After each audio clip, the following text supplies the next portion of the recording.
All right, well, we'll start this one a little late, but happy Back to the Future Day, everybody. Let's go. Stand by. Time to kick off another football frenzy with Dave in the City on Locks of the Week Radio. Coast to coast, internet sports talk, Locks of the Week. Doc Rivers continues to, time and time again, not get it when it comes to getting... Oh! Let him play! How Connecticut are you? Are you wearing khakis and a polo?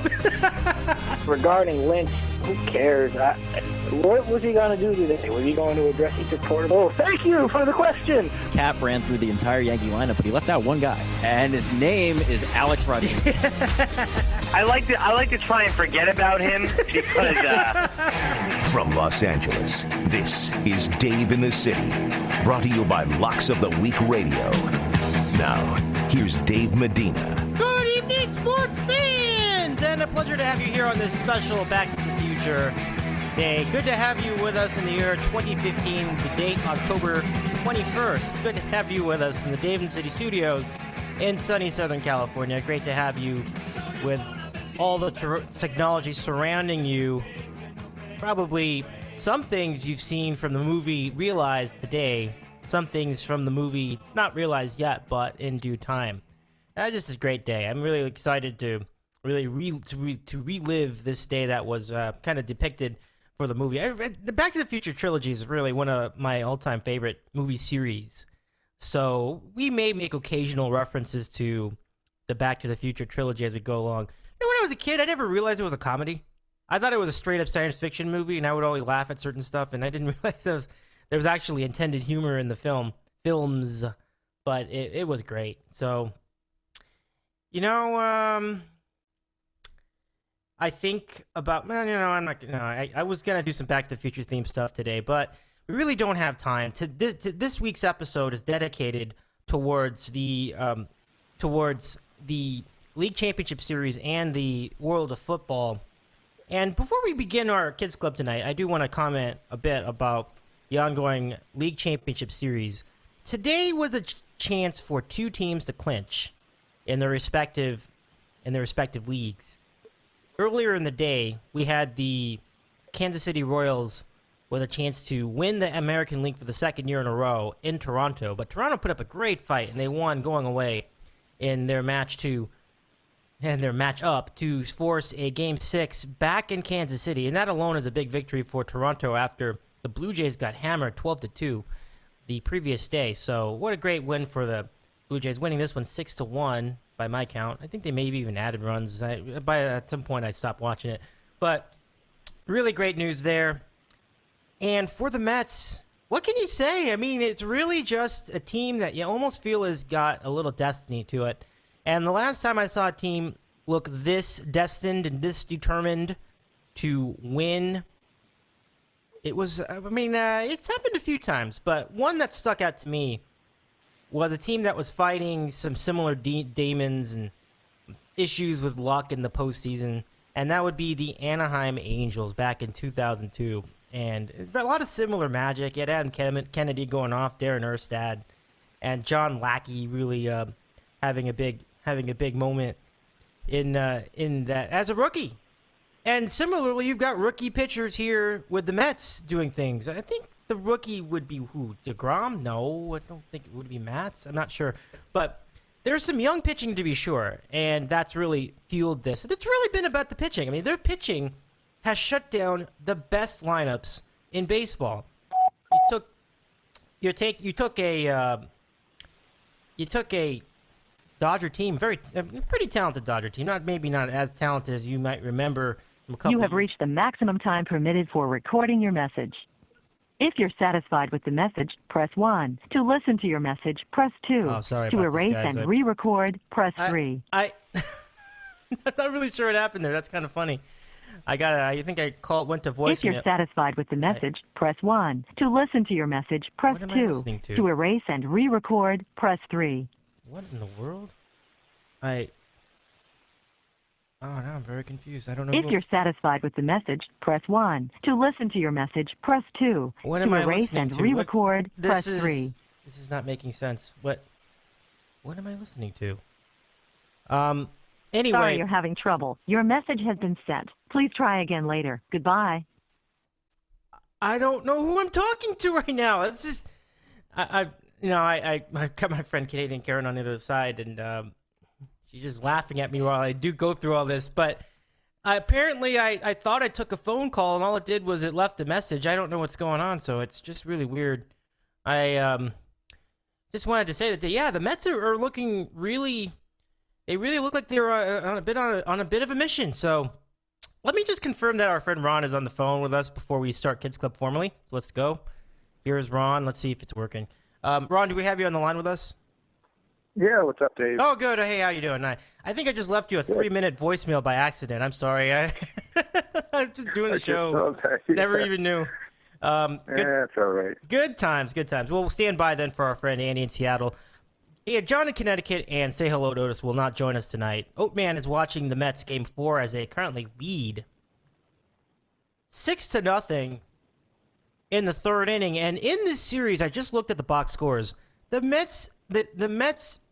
Cubs did not have a lead at any point during the series. Not one lead. So that really just shows you how dominant the Mets have been in the series to this point. It is now game number 4 in the series, and the Mets looking good to clinch. But again, a lot of baseball will be played between now and the end of the night. So, Ron's with us. College football recap coming forward. Picks coming as well. Not a big week coming in football. Let's hit it. It's a beautiful day.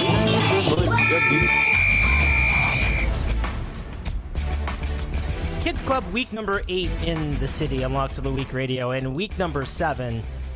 Very good week for 3 people on the panel. Ron in New Jersey went 3-1 last week. Should have gone 4-0, but a backdoor cover by the Indianapolis Colts on Sunday night really foiled that for our friend Beebs. John in Connecticut also went 3-1. Andy in Seattle went 3-1 as well. Also could have gone 4-0 if the Patriots had been able to play some more defense towards the end of that fourth quarter. And I was listening to the end of that game, the Colts game. You could really see it coming. I mean, they were stagnating on offense, giving the ball back to the Colts. The Colts already failed on one opportunity, and then they gave it back. I'm like, oh boy, this could happen. And there it was, the backdoor cover. I picked the Patriots as well. That did not hit for me, but I still went 2-2, not too bad. And for the season, doing pretty well. Say Hello to Otis was 2-2 as well. No losing weeks again. Huge for the Kids Club. So here are the standings after 7 weeks. Dave, am 19-7 and in first place. Ron has closed the gap a little bit more and is 16-9-1 for the season. Andy is in third place at 15-10-1, and John moves from last place to fourth place at 15-11. Right behind him is the Oat Man, 14-11-1. Well, we're all having a great year. I mean, because usually when we do Kids Club, one of us is usually under 500 at this point of the year, so that's really great. I'm really glad everybody's doing well this year, and there's a lot of luck that gets involved with that. But we're happy to have our record that we have thus far, and we're going to pretty much have a much more open.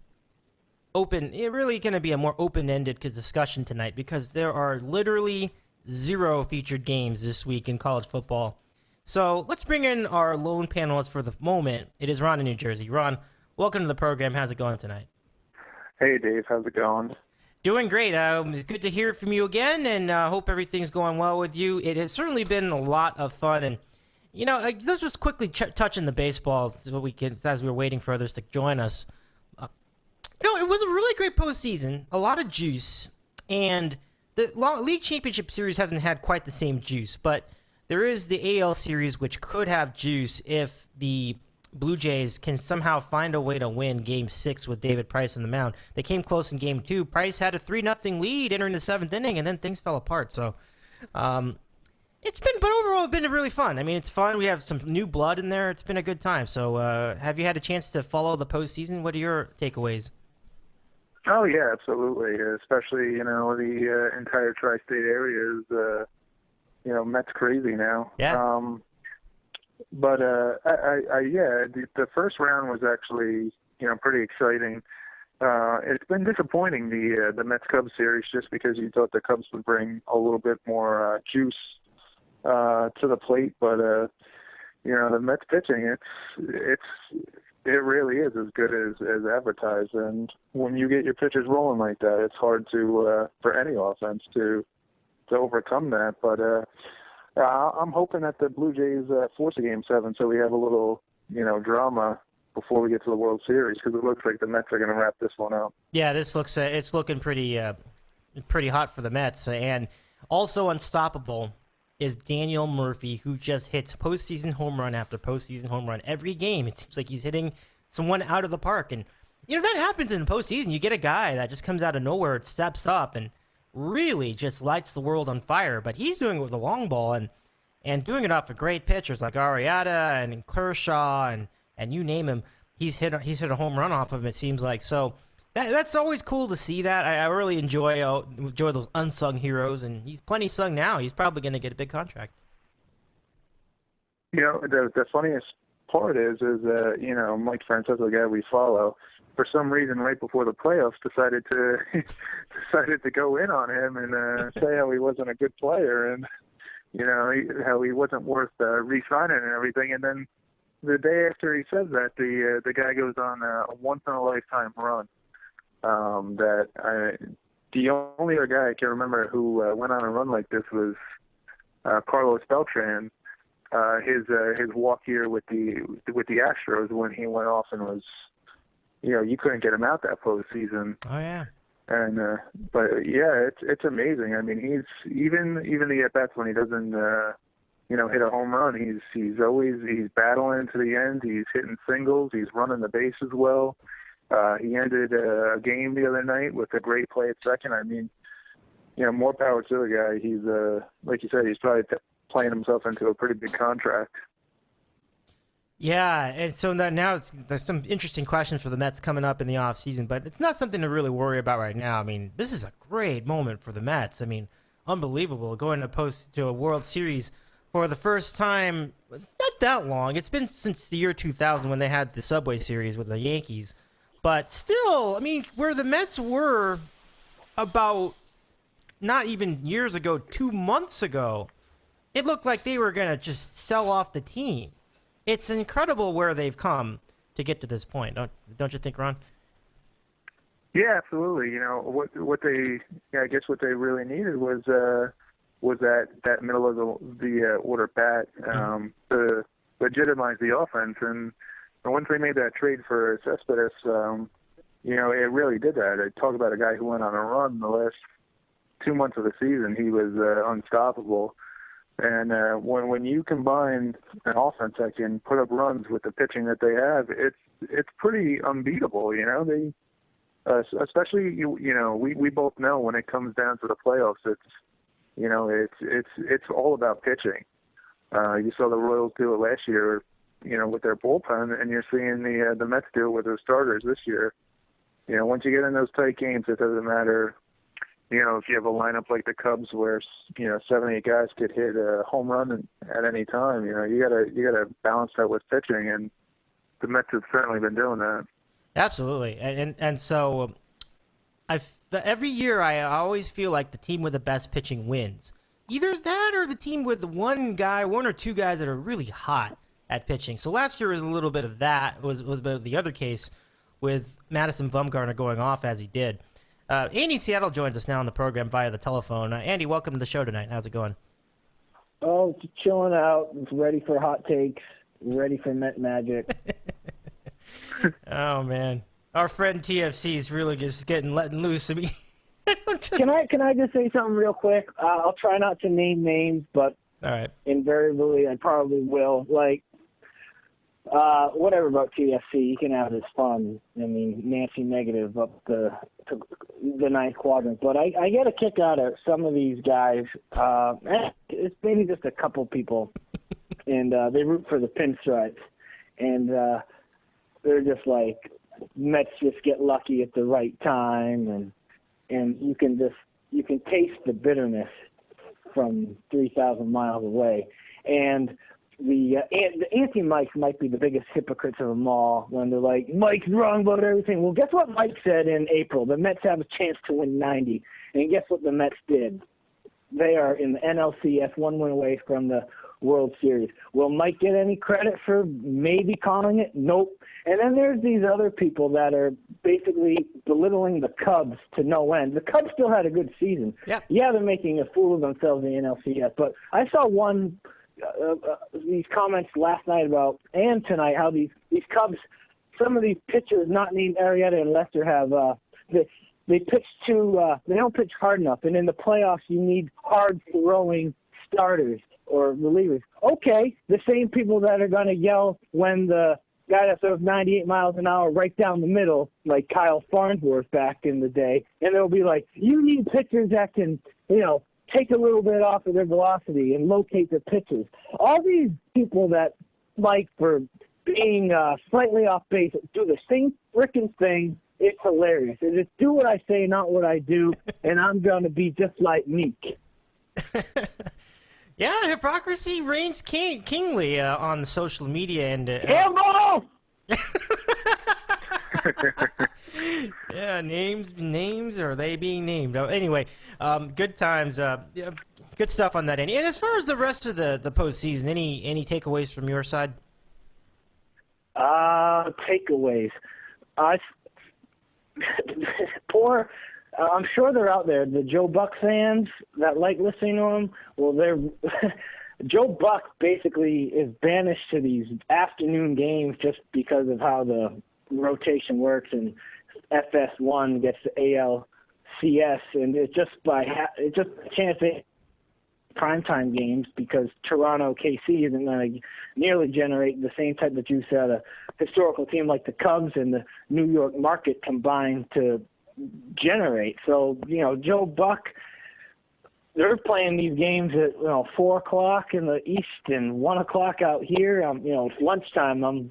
Joe Buck is doing what he does, and I think the FS1 stream, like my office has pretty good internet, broadband or whatever you want to call it, bandwidth, but the Fox stream is atrocious compared to ESPN and some of these other, not to say that I watch sports when I should be doing work all the time, but sometimes it happens. And the Fox feed just seems to just freeze, or it switches from high quality to low quality, and I don't notice that with any of the other channels that you can watch online. But I think Toronto KC, I would not be surprised if Price pitches well, and I mean that series can easily go Game 7, and I'm very impressed in how the Royals offense has been able to generate runs, not necessarily by home runs, but just timely hitting, smart hitting,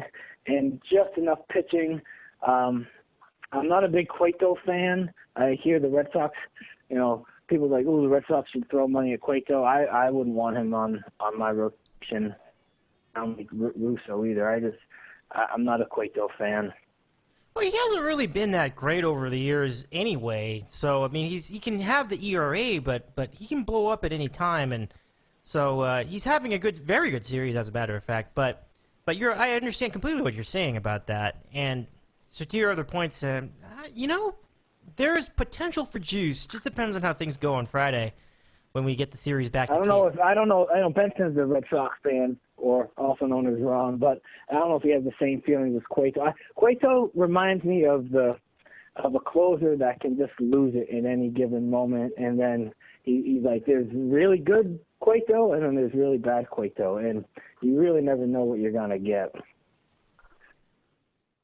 I'll tell you what, and a lot of my baseball expertise this year is based off of FanDuel and doing, the baseball duels. And Cueto's a guy who would go on a run of 3 or 4 starts where he would be, 8, 9 innings pitched, 10 strikeouts, no runs, and you would always get fooled into taking him the next time out. You ride him while he's hot, and he'd turn in one of those 3 innings, 7 walks, 8 runs, 2 strikeouts, I mean, the guy, he's so hit or miss, so he's probably a perfect fit for that Red Sox rotation, to be honest with you. Yeah. Him and Joe Kelly. Him, Joe Kelly, and Wade Miley. Jesus Christ. Oh, my gosh. You know, I noticed when I was setting up the show tonight that you both were on tonight, and you both are Red Sox fans. And I'm just thinking about what it must have been like when the Red Sox won their first championship, and the Cubs are probably going through a lot of this right now. The difference, of course, is that the Cubs haven't had quite the same level of heartbreak. This is just them losing. Like, they're just getting blown out. They're just getting defeated thoroughly. It may not actually be as... One could make the argument that it's probably not as painful. It's still pretty painful, though. I mean, to lose in resounding fashion the way they are right now, and they could come back, but I'm just wondering, now that we're about 11 years after the fact, and the Cubs are kind of trying to do the same thing the Red Sox were trying to do back in 2004. What was it like when they made that comeback in down 0-3 and then went on to win the World Series, like breaking all sorts of demons? I'll start with Andy. I mean, what were those moments like? Like, what did it feel like going through that series? Like, first being down 0-3, then the big Poppy, rises like a phoenix and all that. What was that? What was it? What was that experience like? What do you feel? What do you remember from those moments? Well, the year before was just as vivid with with Aaron Boone and Pedro. I mean, I know Grady Little's legacy is you left Pedro in too long, but I feel like some of those people that are like, you left in Pedro too long are the same people who are like, well, why didn't you let Kershaw pitch last week in the seventh inning? It's basically the same formula. Like, right. It's easy to second guess when things go wrong. But, that the 2003 season, that was, I have some vivid memories of that with all the heartbreak and stuff. And Aaron Boone off Tim Wakefield in the middle of the night. But the year after, I remember Game 3. I don't know, it was like 19-8 or something. I went out to dinner with my girlfriend at the time. Once it was just a rout. I mean, you're a bad fan. Why aren't you watching all 9 innings? It's like, well, the Red Sox are getting their fannies kicked, and I'm hungry, and I want to go out with this girl. So there's Game 4 the next night, which was a Sunday. And I had a buddy of mine who actually went to the game and left early. So he missed the Dave Roberts steal. He missed all that. But he doesn't mind. He got a good night's sleep. He beat the traffic. He's one of those guys that would forego, maybe missing a magic moment just so he could get out of Boston in a reasonable hour. But obviously when they won the first game, it's like, okay, the series is alive. Let's keep it continue. And then when they won Game 5, there's another, we can do this. And then it just built up. And then in Game 7, Red Sox got out to a big early lead. Kevin Brown was awful in a big spot. The Red Sox hit some home runs, and it was just amazing. I was drunk at a Faneuil Hall bar called Clark's.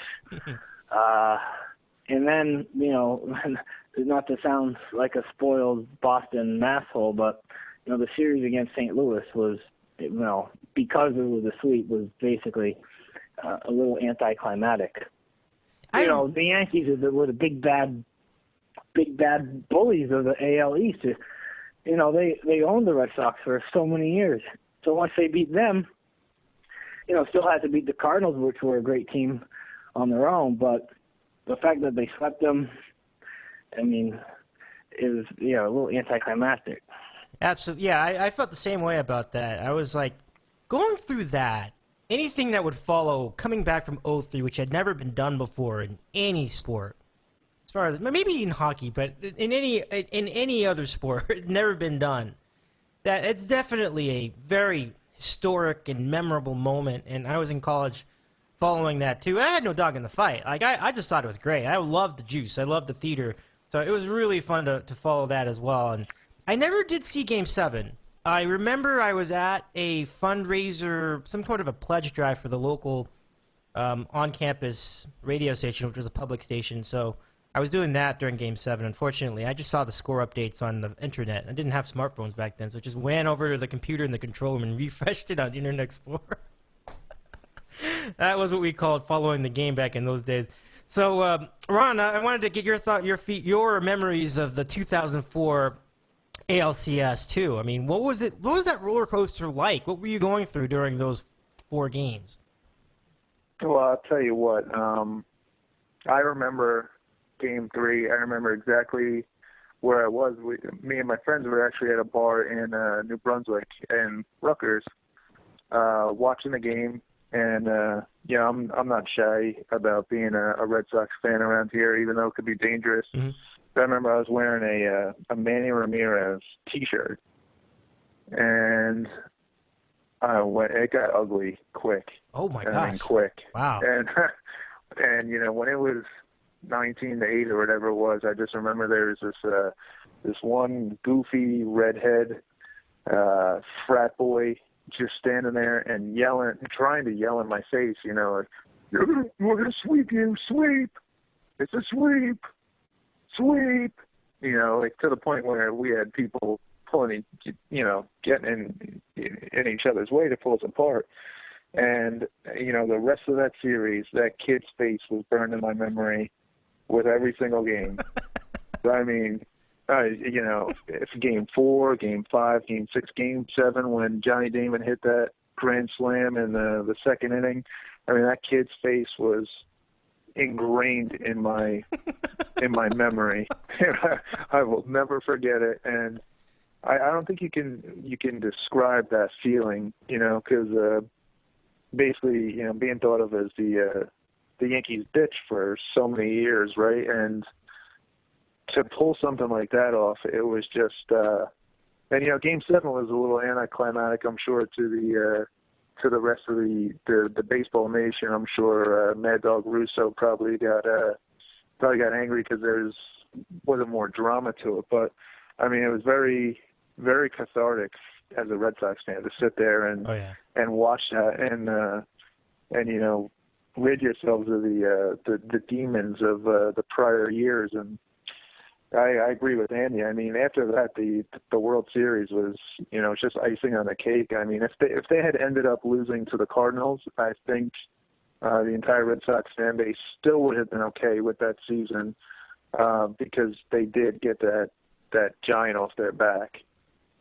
That's awesome. It really is, and and even you're right. I think even if they didn't win the World Series that year, it would have been a huge stepping stone, because I know that my memory growing up, it was that the Red Sox would always lose to the Yankees somehow, some way in a big spot. So it's incredible how the tides turned. I mean, it really awesome to really relive that a little bit tonight. So now, like, to bring it back to the present, or now the future, basically, however you want to look at it. But on this date, October 21st, I wonder what the Cubs will do to eventually break this curse. First of all, it's not a curse.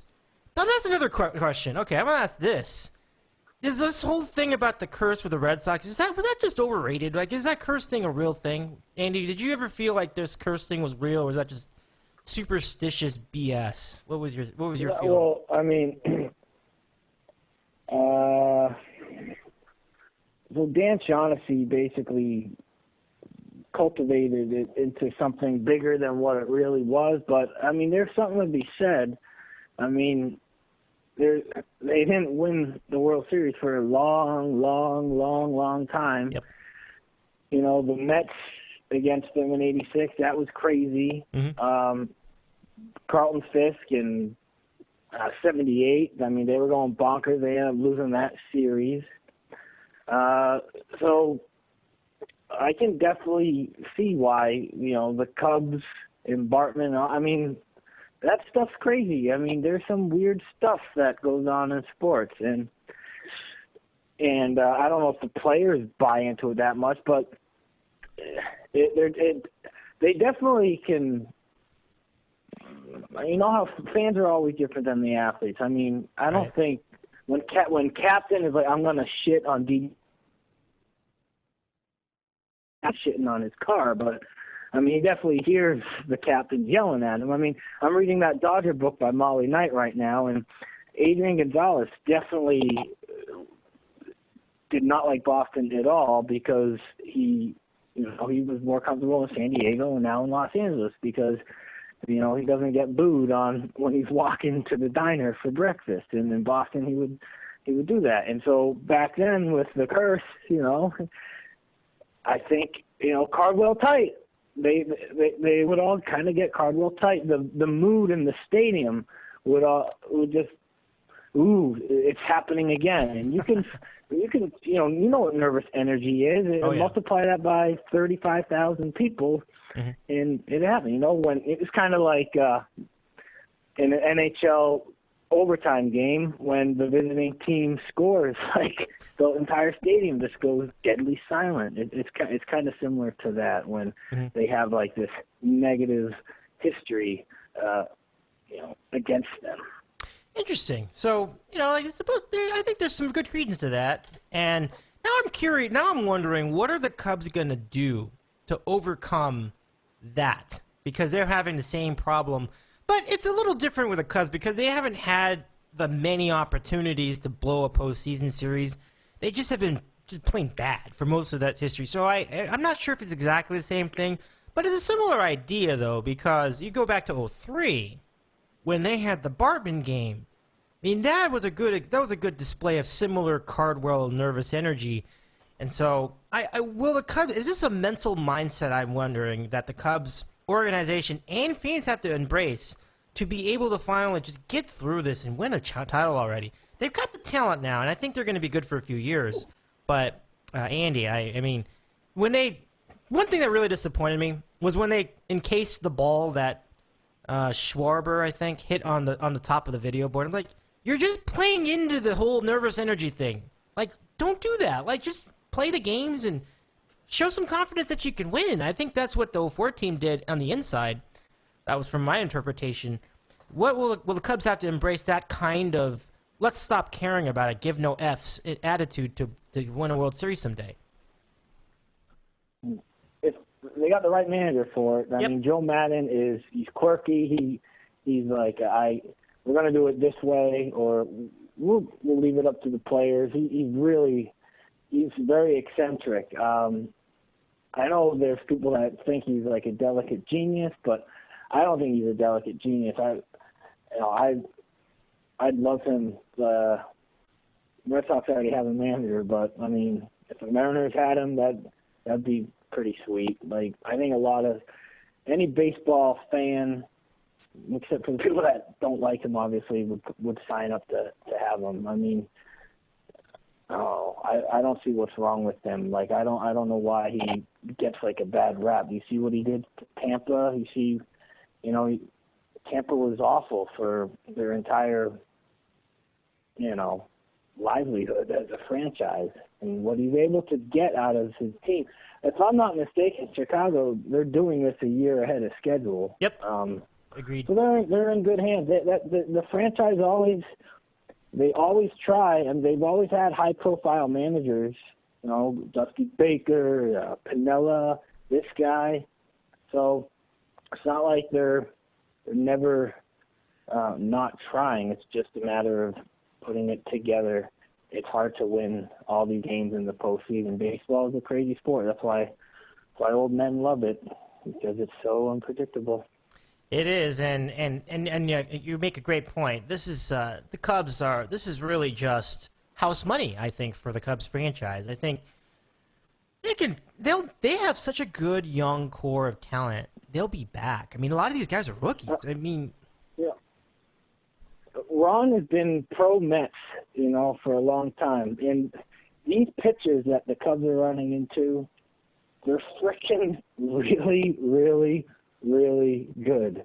They got some long hair, but they're really good. Like DeGrom and Syndergaard, and when Wheeler gets back, they are set up for the long run. And LOL Mets it might be buried pretty soon. Yeah, we're pretty close now. And you're right, Andy. You brought this up at the start of the show. Mike was one of the first ones to point this out. this team is poised to be was poised to be a very serious player, and they've certainly met that expectation this year because of the rotation. The rotation is really great, and it is. And I said this during our mid-season show. I think we all said the same thing, Ari and me and Jerry. We said that this is the best rotation in the majors right now. You talk about 1 through 5. I don't think of any one rotation that's better than the Mets. So, Ron, let's swing it to you. And a little on the Cubs and a little on the Mets. Any further comments that you wanted to bring from the NLCS series? Yeah, I think they both teams have a bright future, and I think both teams are actually a year ahead of schedule this year. Even throughout the year, and I remember, Mike at the beginning of the year saying that, if all things break right and the Mets find an offense, they're a 90-win team, and you'll never hear it, but he was right. But I think a lot of people were resigned to the fact that it was another house money year for the Mets. See how far the pitching takes them, and then after the season, maybe they'll buy some offense. But they're ahead of schedule. The Cubs are ahead of schedule. The Cubs, obviously need another pitcher or two in their rotation. But and like Andy said, with Joe Madden, they're going to be contenders every year. So, I don't think either of these teams, obviously the Cubs are going to lose. I don't think they have anything to hang their heads about. This is, they had an awesome offensive year. I think they exceeded expectations, and, they have a core of, 5 or 6 legitimate all-stars in the offense. You just need to have some pitching around that, and, they'll get back there. I agree completely with everything you've said. I remember very clearly, very distinctly thinking this Cubs team in 2016 is going to be a real tough out, and they're a real tough out now. So, and I say real tough out, really tough out. They kind of both work. But anyway, this has certainly been this can be a very good World Series. Even if, really, regardless of what happens in the AL, this could be a very good World Series, and the ratings have proven that the response is there. Baseball's in a very good spot. I'll leave you with this for baseball. It was 15 years ago when the Angels were really in the tank, and they were really having one of the worst seasons that any baseball team could really have. It was a very disappointing time for Anaheim. Actually, let's make this 16 years ago. 16 years ago, this was happening. They signed Mo Vaughn to big money. They had, who was it? The pitcher, can't remember. Tawny Kitane's husband, whoever his name is. Well, whoever he was. Chuck Finley. Yeah, Chuck Finley, thank you. So this was a team that people expected to go places. They went nowhere. The manager at the time was a guy named Terry Collins, and he lost the team. And he got fired in the middle of the season. Taking his place as interim manager, Joe Madden. So what fun to see both of these guys kind of change their attitude a little bit. Madden not so much, but Collins has had a bit of a personality metamorphosis, and now they're both facing each other in the National League Championship Series. So they both come a long way. And interesting note, after that season, Mike Scioscia took over, and he's been the manager of the Angels ever since. So for me, it's like he should go, but he's been the manager for a while, and he got them to the World Series too. So good times all the way around. So that's it for baseball. Let's now get into the college schedule. And again, there's nothing to preview this week. We had 0 featured games. So let's just talk about last week in that case. And the game of the week, without a doubt, Michigan State, Michigan. And it ended on just a wacky play where Michigan seemingly won the game. Then they were down to their final 10 seconds, and they were not able to run out the clock and get a first down. So they had to punt. But they couldn't punt because the snap was botched, and Michigan State took it all the way to the other end for a touchdown to end the game. That was the last play of the game. The time ran out. So just a crazy play, and I'm sad to say that the one who ran it back for Michigan State got hurt and broke a hip on the play. But Michigan State with an enormous win, a completely unlikely win, 27-21, I think it was, against Michigan. Just the stuff that you couldn't even imagine. So just a huge game that lived up to the hype, and other college action that I'm sure we'll speak of as we roll along. Bama completely destroyed A&M. That was a game that also could have been really exciting, but Alabama really got it done, and it was you got to give them a lot of credit, especially defensively. And Kyle Allen had a lot of mistakes on that particular day. So that's all I have for college. Let's now go to Ron and Andy. Ron first. Let's get your recap of a very interesting college weekend. What did you see from all these games? Well, yeah, I mean, obviously that Michigan State-Michigan ending automatically enters the lore of college football, along with the Alabama-Auburn ending from a couple years ago, the Flutie Hail Mary. I mean, it was just one of those plays. It was crazy to see it actually happen. I had the game on. We were about to eat dinner at the house, and I decided to turn my back with that last play because I figured this is just all formulaic. It's going to end, and boom, you see something like that, you turn around, you can't believe it. It's crazy, but that was nuts to see. Alabama, they were dead and buried after that Ole Miss game. Saban was on his way out the door. Kiffin was getting fired for sleeping with somebody's wife or daughter. and look at them now. I would argue to say that they're in the driver's seat. They just have to beat LSU in a couple weeks, and they'll probably be in the college football playoff. And so good for them. And the other game that I think had my eye last week was we talked about this team since the summertime on here, and that would be Memphis. And Memphis went into Ole Miss and beat them.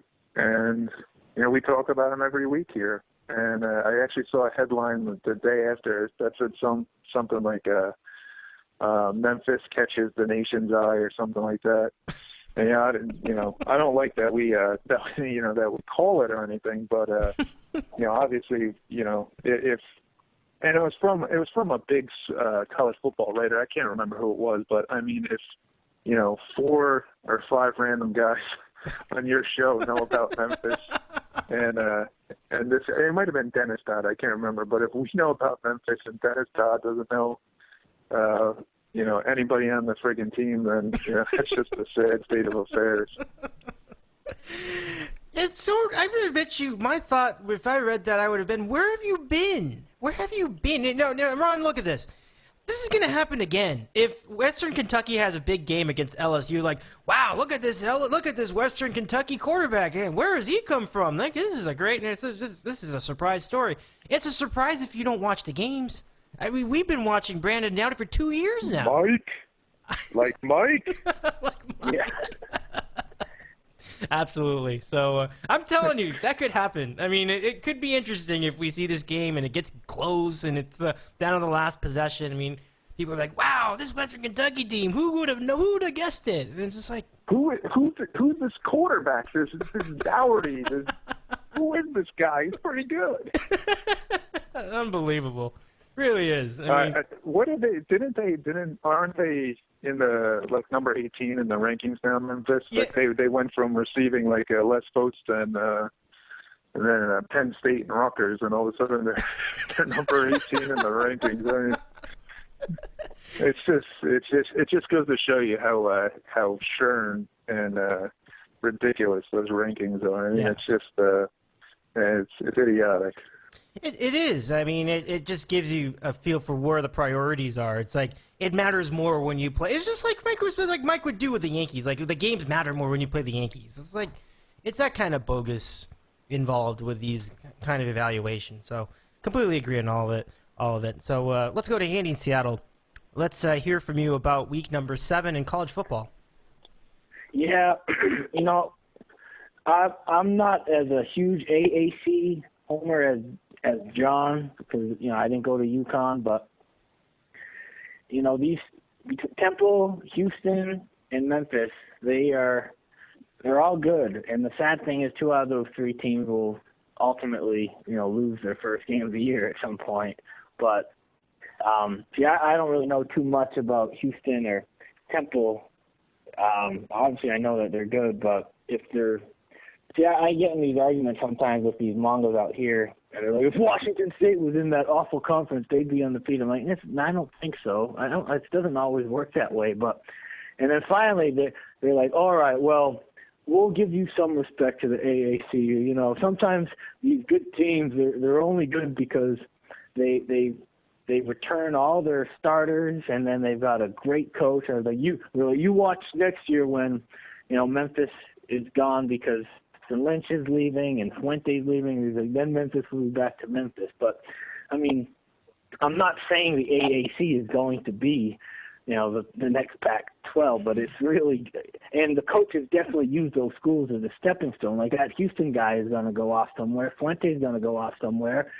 Temple guy's probably going to take a better job at some point. But, you know, it's no different than, you know, some of those other – you know, the Sun Belt, which is much worse than the AAC, but those, like Arkansas State, is basically used as a coach's spotlight to use that position to get to a better job. Like, especially Arkansas State. I think Gus Malzahn did that. Like, you look at the past coaches for Arkansas State and then see where they ended up going. It's all like it's either an SEC school head coach or a, you know, SEC top school offensive coordinator scenario. So, you know, that's just the way it is. But, you know, great win for Memphis. I wouldn't be surprised if they come out a little flat against Tulsa. Hopefully they still win. They're favored by 11. It's on the road, and I think it's either tomorrow or Friday night. But you can definitely see them having a little bit of a letdown because, you know, they just beat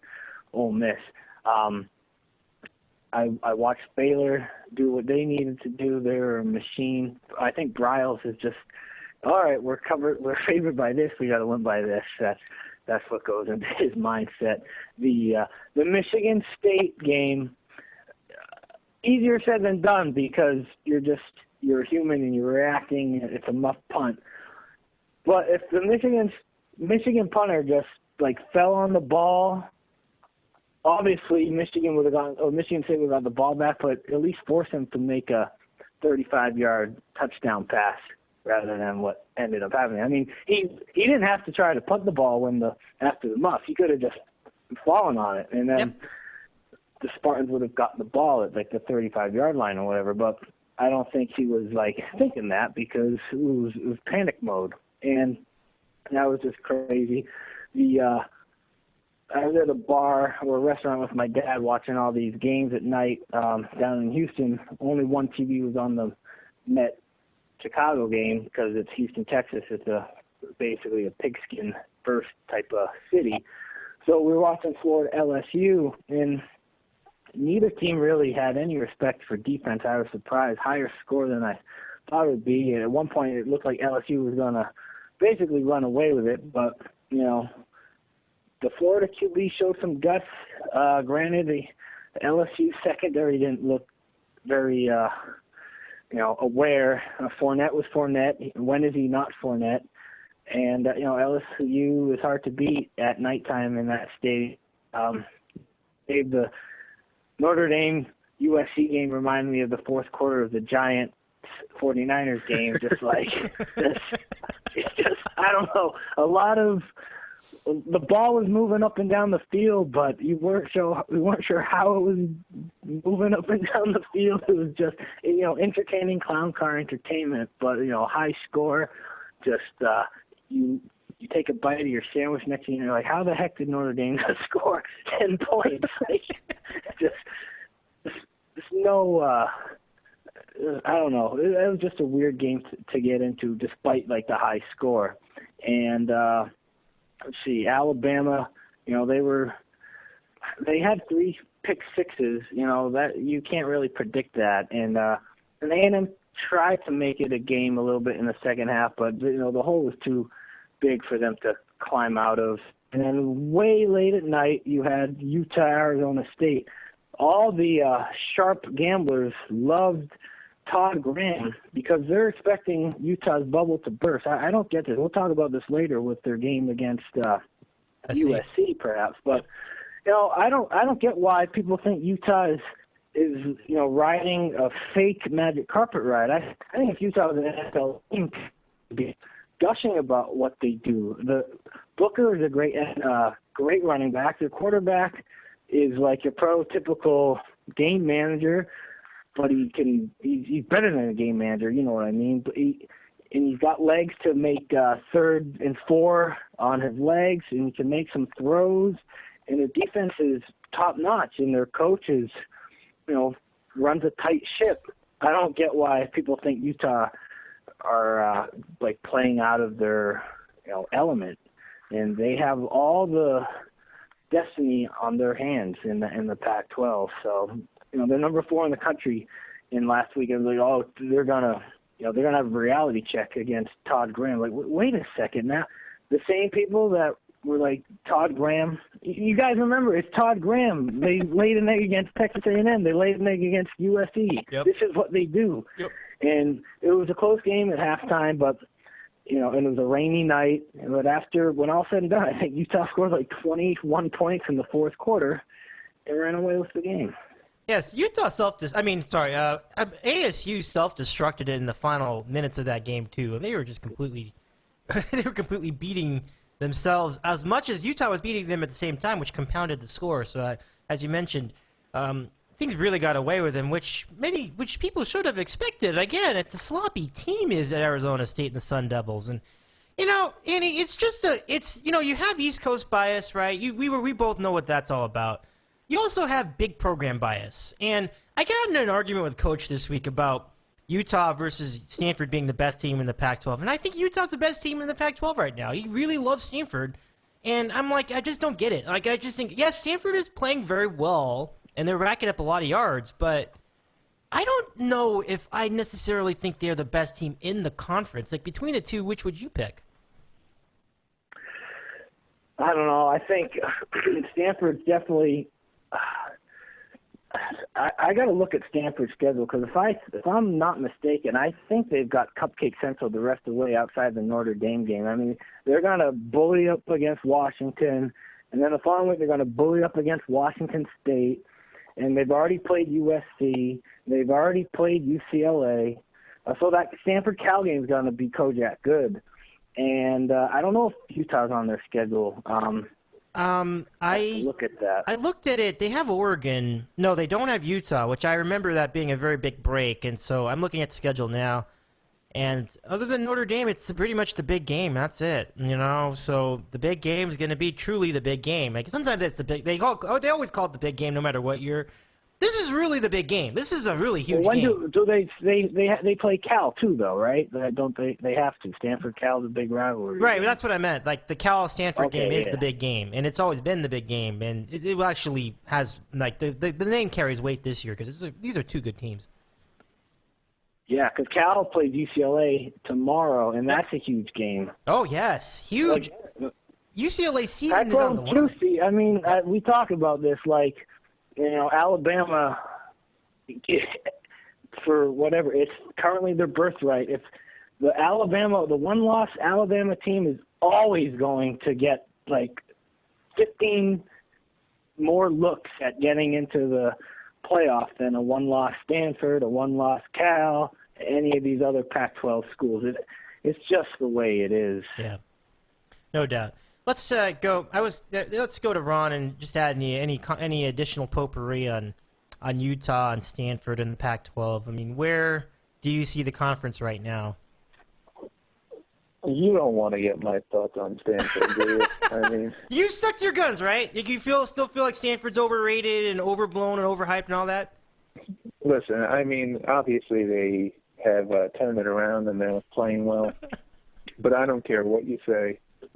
Every time Christine McCaffrey breaks off an 80-yard run, every time Barry Sanders' kid breaks off an 80-yard run, I always picture in my head that David Shaw is on the sideline with a fake smile on his face, secretly thinking to himself, go down at the 1. Go the fuck down at the 1. We need to kill more clock. More clock. You're scoring too fast. Too fast. good for them. They're on a nice little run. But I mean, yeah, I'm sorry. I saw them play what amounted to a peewee offense against Northwestern at the beginning of the season in one of the worst football games that you can ever fucking imagine, with like 60 total yards of offense. So to think that team is a national title contender, I mean, more power to you. Maybe they end up in the playoff, but Jesus Christ, that's not a playoff game I'm going to want to watch. I love your conviction, Ron. I really do. And I'm really looking for the other shoe to drop with this team as well. I think they're going to lose another game. I just don't know who it's going to be. Maybe even Oregon might upset them somehow. I'm not sure. Maybe Colorado with a improving team sort of might do it. I don't know. Washington's got a good defense too, and as you remember, they went out and they beat SC with a pretty incredible effort. So we will see. I mean, it'll be interesting to see where they end up. And that game's going to be on at 10:30 Eastern on Saturday. So, keep an eye on it. We'll see. Okay, it's time for picks in the college football. It is week number 8, and Ron won the week last week, so he gets the first serve. Ron, it is your turn for week 8 college picks from the Kids Club. It's all yours. Well, thanks, Dave. I know you're probably picking the Western Kentucky LSU game, so I'm going to stay away from that, even though I love Western Kentucky in that game. That spread way too high, and you could count it as a Tommy bonus pick. Bonus pick. Gotcha. Maybe I'll just go off and make 9 or 10 picks. I'll tell you which ones counted for the week. But I'm going to stay away from that because, I have a feeling you're going to pick it. Some other guys might pick it.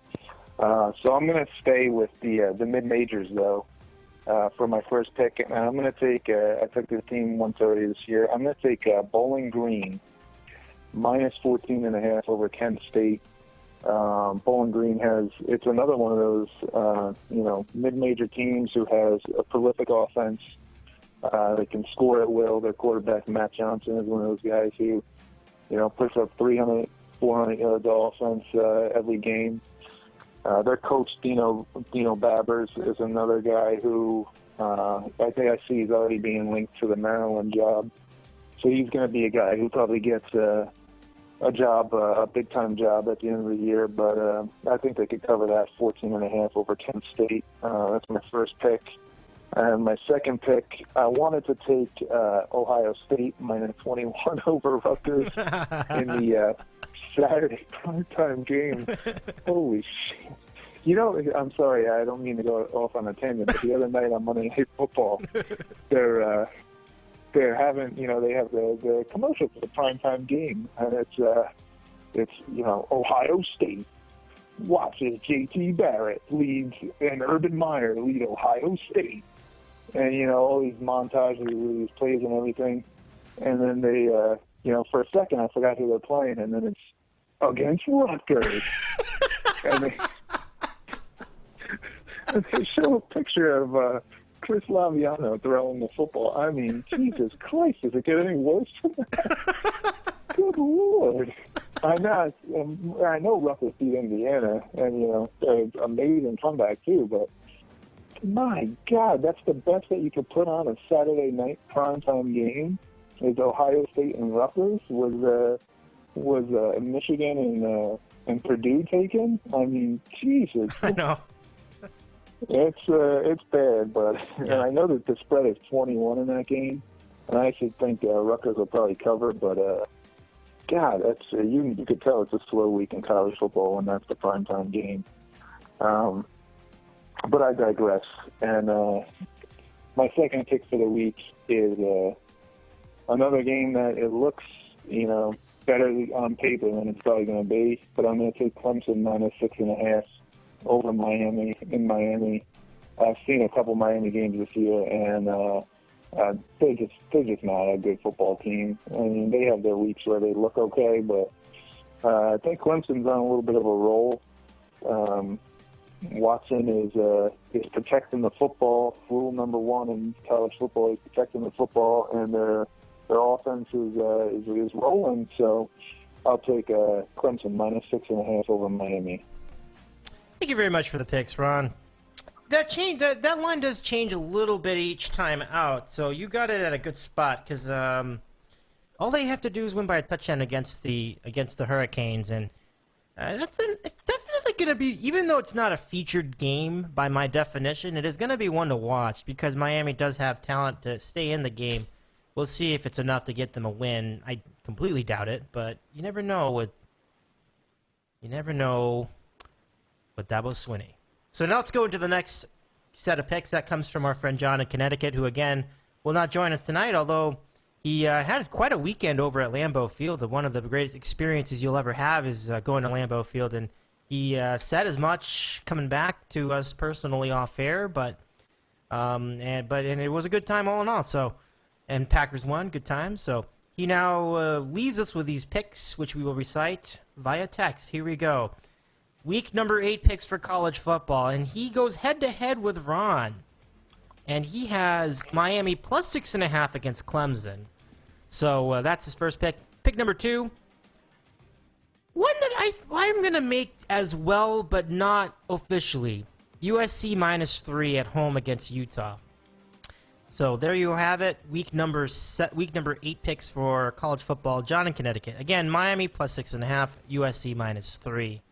And just to quickly elaborate on the USC pick, I think this is a case where I feel like there is a lot of individual talented players at USC, and something's got to give. They got to win a game sometime. But let's go back to Andy for a moment and talk about this game, because I know it's your turn to do picks. So is this one of your picks, first of all? We can get right into it now if you want. Yeah, it is. Okay, so let's then go to the picks. Andy in Seattle, week number 8. Yeah, Ron already mentioned, like, slim pickings in college, slim pickings in the NFL. And if there's ever, as people have discussed a couple of weeks ago, how those lucky enough to have wives and pretty girlfriends and the struggle to, do fall things. Ooh, I don't want to hang out with a hot chick and have apple cider. I want to watch the Sun Belt. Sometimes I do want to watch the Sun Belt, but if there's ever a message from the gambling and pigskin gods to be like, hey, this is, you might want to carve a pumpkin and drink some pumpkin spice beer because, this is the slate we're going to give you. So, there's going to be a lot of great games coming up. Baylor's going to be playing TCU. Baylor's going to be playing Oklahoma. Alabama's going to be playing LSU. Those weekends are all coming. But, this is a primetime game, and it's a 21-point spread. This is a translation. Maybe save the couch for next week, but I'll be on the couch watching a bunch of games, so it doesn't really matter. But yeah, slim pickings, and but that's the way. You can't have juice every Saturday.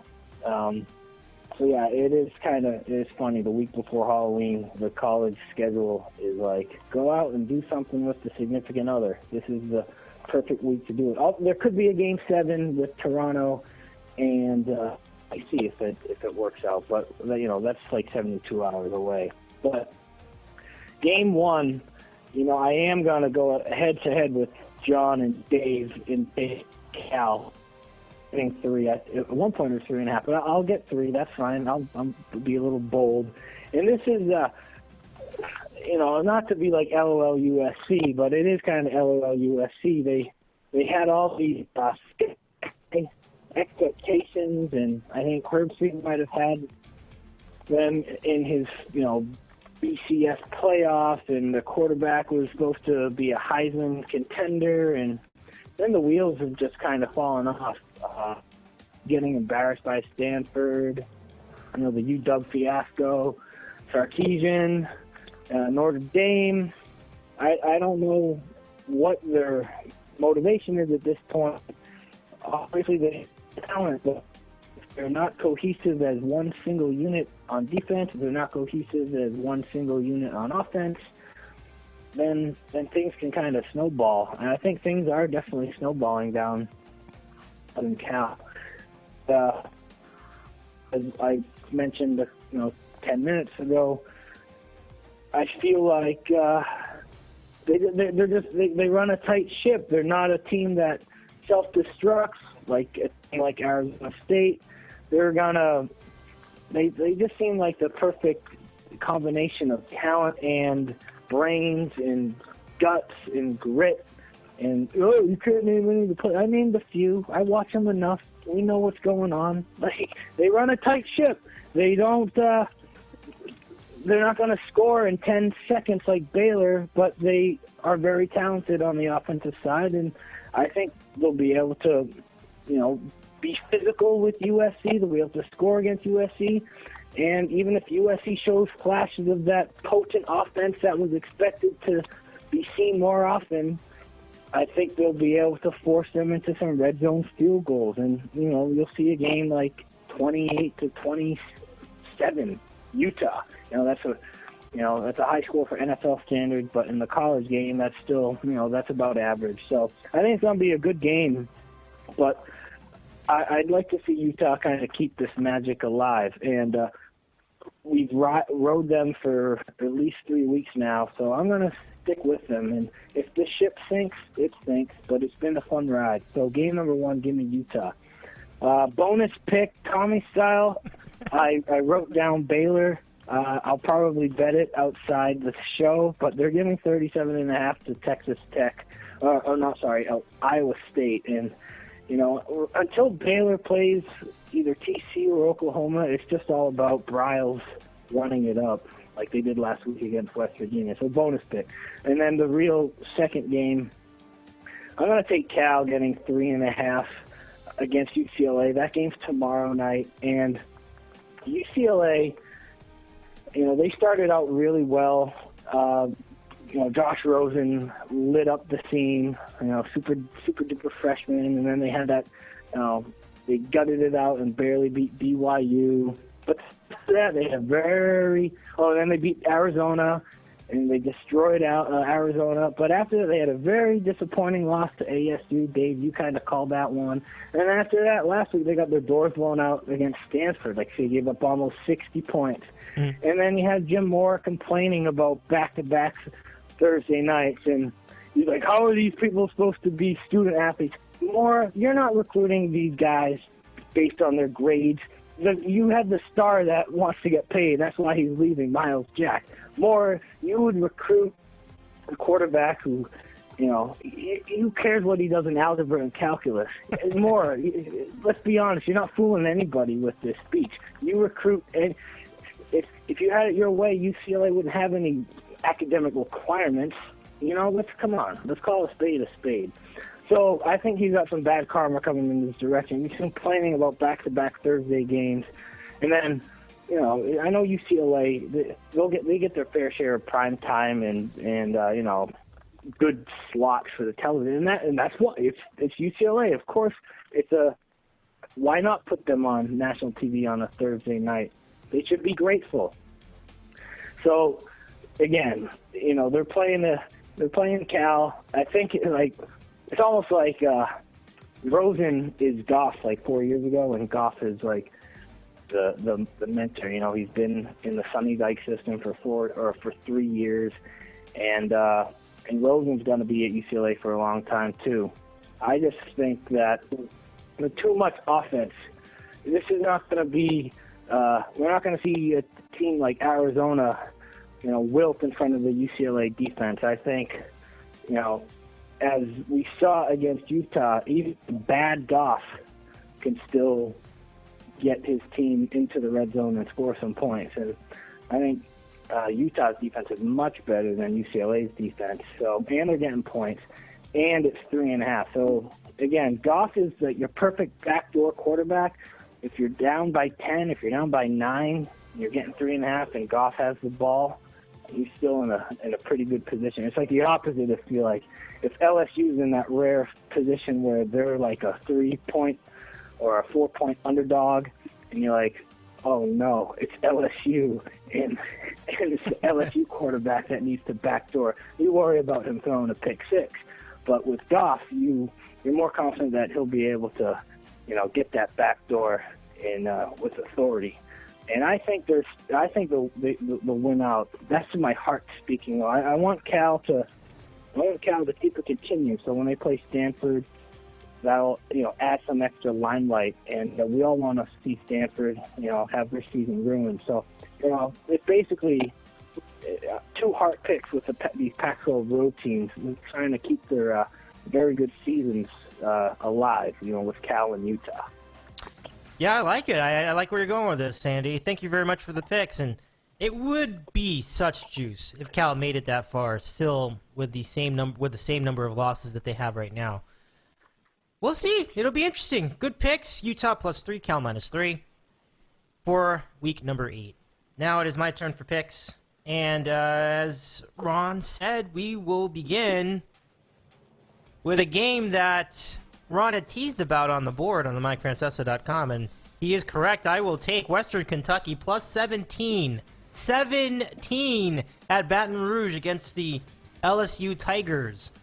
Great team, obviously. Leonard Fournette, and he's spoken much about him already. He just can't be stopped. But here's what else can't be stopped. LSU against another offense. Their defense is not as good as you'd think. And I think that, just as everybody said, the secondary is beatable, and a guy like Brandon Doughty. God, I almost said Drew Doughty. Brandon Doughty and his great arm can zip it 80 yards without even a sweat. He is so good, and it's a veteran team, veteran playmakers. I think they're just going to give him a good game. That's just a lot of points for what I think is one of the best quarterbacks in college football. So Western Kentucky +17.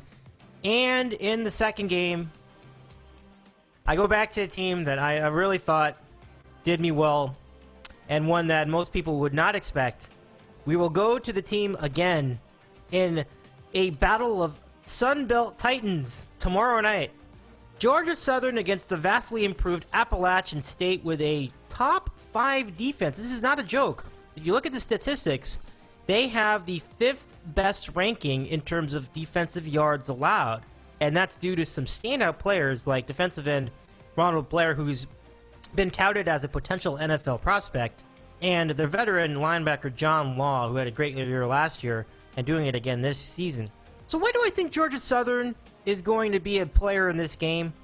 Well, I picked Georgia Southern +6.5, and it was at 1.5 points, but +6.5 we happily accept. And I'm taking them because this is an offense that Appalachian State will not be prepared for. Look, they may be the 5th best ranked defense in the country, but they've played some miserable teams. The combined record of their opponents in their wins is 7-24. Not to say that Georgia Southern's played a deep schedule either, but it wasn't that bad. And you look at Matt Breida on the field, you can hold him for like a quarter or 2 quarters, but at the end of the game, he's going to run all over you. Georgia Southern has an overwhelming offense, which once again is the nation's best rushing game. Again, it's the model of consistency, and it's a very veteran team. It's a lot of seniors on the team. So give me Georgia Southern +6.5 tomorrow night in the most underrated Sun Belt epic battle between them and Appalachian State. Game number 2 in my Week 8 picks. So to recap, Western Kentucky +17, Georgia Southern +6.5 for college football Week 8. So that'll do it for college, and one more set of picks to go. But I will first comment. No, that was it. We'll go to say hello to Otis, and we'll just quickly give these out. Oat Man's picks are Kansas State +4.5 at Texas. He also has Clemson -6.5 at Miami. Do a checker on a checker with Ron in New Jersey. His Week 8 picks for say hello to Otis. Yeah, Clemson is a popular team this week. I think we all are pretty much done with Miami, so let's talk about upcoming games. Again, there are no featured games. 0 featured games. 0. I mean, when Rutgers is the primetime game, then you have no featured games. That's pretty much it. And game day is going to James Madison, which is a FCS school, which means they are not a bowl-eligible team. They're that level below the top level of college football. So, featured games. Let's start with start with Ron. Ron, anything you wanted to talk about with respect to college football? It doesn't even have to be about games, but anything that came to your mind? God, I don't think so. I mean, this is a forgettable week. I mean, you know what? I don't want to jinx it, but I think next week is pretty bad too. Oh my gosh! Wow. I think the primetime game next week is Notre Dame and Temple. So, and Temple's pretty good in that. Yeah, I like and that's Temple, a decent though. Yeah, matchup. I like Temple but as well. yeah, but in 3 weeks, I think, is when we get the big time games starting. We get the Alabama, LSU, Clemson, Florida State is the same week. Wow. So I mean, it's just, you know, like Andy said, it's going through the motions these next couple weeks. Yeah, I know. A sweater or the light jacket and go out to the pumpkin patches and enjoy a nice pumpkin spice latte or anything like that. But if you can, these are the weekends to do it. It's a great time to go, and I think I'll use that Saturday to go see some movies as well. I haven't seen a movie in a long time, so it'll be a good time. And for Temple, I've been meaning to bring up Temple for like 2 weeks, and I forgot. I just keep forgetting. It really is quite an improved season. My question to you before we go to Andy is there a threat of them potentially losing tomorrow, or maybe Friday? I'm not sure which day the game is, but they're playing ECU. And ECU is going to it's going to be like this is their Super Bowl. So how much of a threat could they be to give them their first loss, from what you know? Well, you always have the threat, especially a week before such a huge game for a team like Temple, that it's going to be a look-ahead game. But I actually I think they have a pretty good defense, and the coach Matt Rule is he seems like he's got it all there. So I don't think there's going to be a letdown. I think they'll win pretty easily. They're a legitimate team. Yeah, I said it on the board this week. But the top of the AAC, with Memphis, Houston, Temple, even throw Navy in there, Cincinnati. The top of that AAC is you will not convince me that it's not better than the middle of the Power 5 conferences. Like give me Memphis, Cincinnati, and Houston and Temple every day over Pitt, Duke, North Carolina, Georgia Tech. Give me them over Northwestern, Iowa. I mean, it's a legit conference, and I think Temple's a legit team, so I could see them winning big time. It's interesting that ECU's favored in the game. They're at home, too, so I suppose that's fair, but they're a 2.5-point favorite. I also felt like Temple was winning that one anyway, so one to keep an eye on. It'll be on ESPN2 tomorrow. Andy, if you want to, you may add some comments, anything you want to add about Temple, and other than that, what's your outlook for this week, if anything? Yeah, I'll be into that Temple game. I want them to win, so the following week's game against Notre Dame will be a little more sensationalized with juice. And, Ron basically just called out the ACC Coastal for being atrocious. And it is like the quintessential, sexy poo of college football. And last year Georgia Tech inherited, they were beneficiaries of that because they were able to represent the Coastal Division in the ACC, and they played Florida State, and they held their own. And because the SEC school, they had, I don't know, because Florida State was so good, they got 2 bids in the BCS picture. So that's why they were in the same sense. Mississippi State was also able to get into the BCS because the SEC had 2. If you get chosen in the big four, then you're going to get another. Your conference is going to get another spot in the BCS, non-playoff. games, which was the case for the ACC and the SEC. I don't think that's going to be the case for the ACC this year. I don't. Whoever loses between Clemson and Florida State, I don't think they're going to get a BCS bid. I could be wrong though. So Funhouse, if you got that, pay attention. But no, seriously, the AAC between Temple and Houston and Memphis, it's fun. I mean, it's entertaining, up and down, prolific offense, and the coaches are going to move on to better and brighter things. That's just the way it is. No really big games to speak of. I don't know, game day is going to be gasping for straws, kind of like we are now. But maybe you got to talk to Phil about this. But I don't know if they like do this by design because of the baseball playoff. Probably not. I'm probably overanalyzing this right now. But like when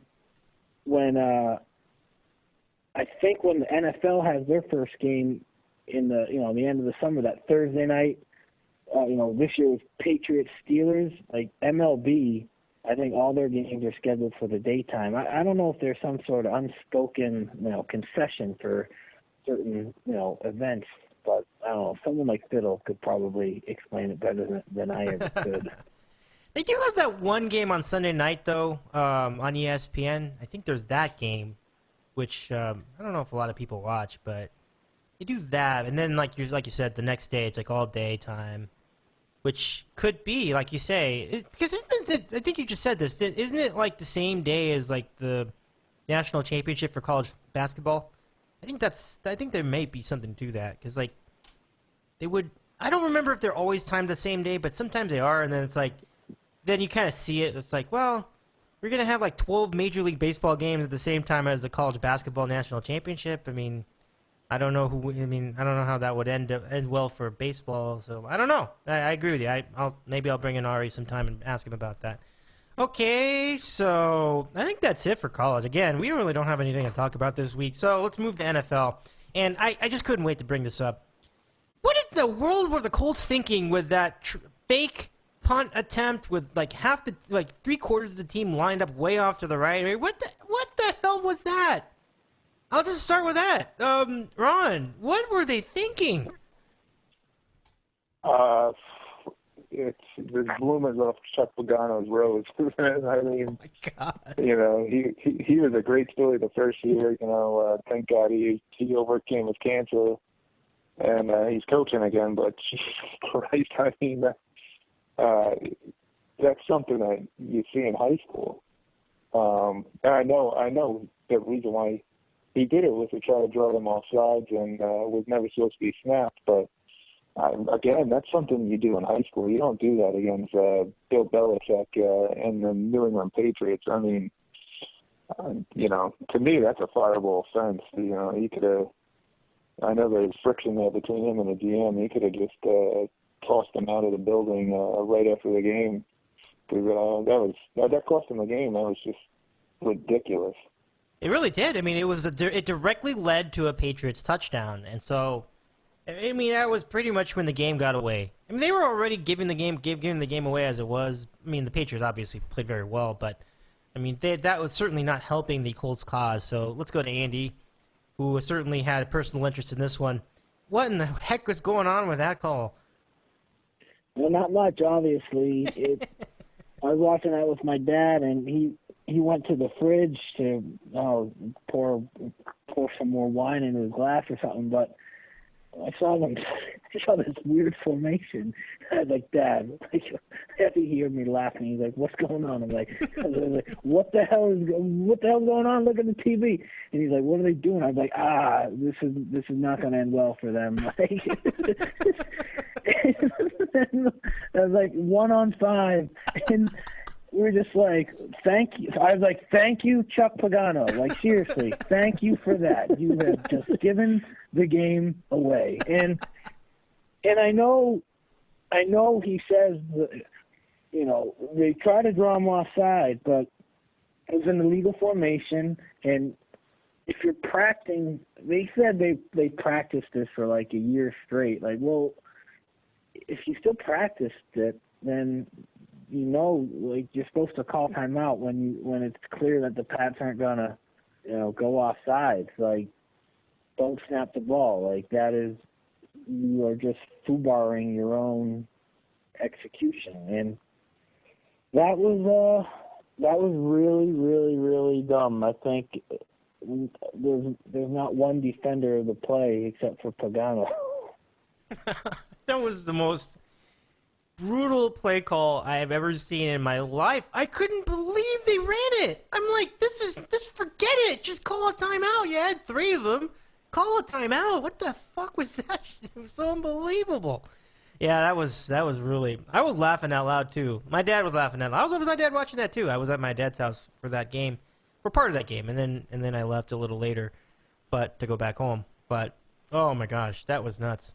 So other action from last week in the NFL, week number 6 action, and in week number 6, Landry Jones, my friends. Who would have thought the guy that looks so pedestrian at Oklahoma came in and saved the game for the Pittsburgh Steelers after Mike Vick tweaked his hamstring and had to leave the game.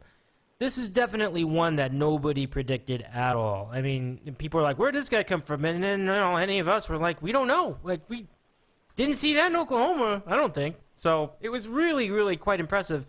I don't know if, in fact, it was so unusual that I don't even know if he's going to be able to be that productive against Kansas City. That's just so crazy. Can't even imagine it. So the Steelers win and keep their season alive by beating Arizona. Certainly not a game that many would expect to play out that way, especially after that first half. So what can you say? And also the defense coming up with some big takeaways against... Well, wait, let me think of this through. Did they have takeaways? Yeah, of course they did. Palmer had some interceptions in the end zone. So... that's the NFL for you. You just don't know what you're going to get because there's just a lot of mediocre out there. So Landry Jones now is leading the team. It's very funny. A lot of rumblings about Ben Roethlisberger coming back. And I don't think realistically he can. And there's even a doctor I have on Twitter that I follow, and he says he should not come back. There's no way he should come back. So we will see. So let's go back to Ron. Landry Jones. I mean... who would have thought? Let's. What do you think about his role on the Steelers nowadays? Well, he's been there for what, 2 or 3 years now. Yeah, he has. It's been a couple years. You're right. Yeah, so he's been sitting behind Roethlisberger. I was actually surprised. I think they took him pretty high too in the draft. I think they took him in like the second or third round. Wow. So, I mean, they had an idea that he was, at least going to be one of those competent backups. So I was a little surprised when they actually signed Vic this offseason. So I don't know. I wasn't that surprised when he came in the game and actually moved the football. He's a system guy now. He's been in that system. He knows the offense. And I think that just goes to show the difference between a team like Pittsburgh and a team like Dallas, who, Dallas lost, I know they lost Ed Front, but they lost Tony Romo, and they've completely imploded. And, Pittsburgh lost Roethlisberger, who's, just as big a factor to his team as Romo. And, they've kept their heads above water, and, they're in a good position now going forward. Yep, and again, their opponent next week is Kansas City. At the beginning of the year, we would have thought of Kansas City as a very tough opponent. Not now. They are awful. And they lost Jamal Charles, and they didn't really look much better with the guy's name I can't pronounce, but the guy that they brought in that everybody was talking about. They still got nothing out of the offense. They lost 16-10 to Minnesota. So, Andy, let's recap a little bit more out of week number 6. How surprised were you to see Landry Jones do what he did against Arizona? I was angry because my personal feelings towards the Steelers aren't very warm and fuzzy, and right. We had Arizona in a gambling scenario, and so the best thing to happen for the Steelers was Vic getting a concussion, and I mean, I feel like Arizona left a lot of points on the field in the first half, and they were up 10-0 early or whatever it was, and I feel like Carson Palmer was channeling his inner Cincinnati Carson Palmer, and maybe he's got the LOL Cincinnati genes that obviously Marvin Lewis and Andy Dalton have yet to show. But again, there's still a lot of NFL season left. But that was a bad look for Arizona this year. I know they still have a lot of good vibes in their team, but this was a team where they'd really yet to have any big stinkers, but this was a stinker. And then against St. Louis, the fourth quarter against St. Louis, the other game that they've lost, they looked bad as well. But other than that, at this point they're still in the driver's seat for the NFC West because Seattle's got problems. Mike was right about Seattle. Because there's something wrong with that defense. They were able to keep Carolina in check for 3 quarters, but in the fourth quarter, they looked like the Giants in week 1 and 2. I mean, in the Super Bowl against the Patriots, in the fourth quarter, they gave it up. Against the Rams, week 1, they gave it up. In the Packers, week 2, they gave it up. Week 3, against Detroit, they're giving it up before Calvin Johnson gets, great hit by Cam Chancellor, but they were giving it up. The very next week, Cincinnati, 7-point lead. They gave it up. And then last week, I think at one point the score, it was at least 20-9, maybe even 20-7. I saw on the scoreboard. Yeah, 20-7, and they gave it up. So, and these, Cam Newton was throwing a wide open, Greg Olsen. These guys were wide open down the field, and it's not what you would expect out of Earl Thomas and Sherman and Chancellor. These guys are really good. I don't know what Pete Carroll's thinking. They might really miss Quinn. I know this sounds all hot takey, but they're 2-4, and no one really thought they would be 2-4, and no one would have thought they would cough up this lead at home. I mean, it's one thing to cough up the leads on the road, but the Seahawks really have a good record at home, and so we had a lot of, Ogshok 12th man fans last Sunday, which I don't care. I think the 12th man can be obnoxious, but that was a really crazy game, and I'm on the Carolina bandwagon. You'll hear more about that when we do the picks, but. And then, sorry, Yachts, congratulations, or too bad, Yachts. But, I mean, that's just, Green Bay was up early in that game, and they left some points on the field as well.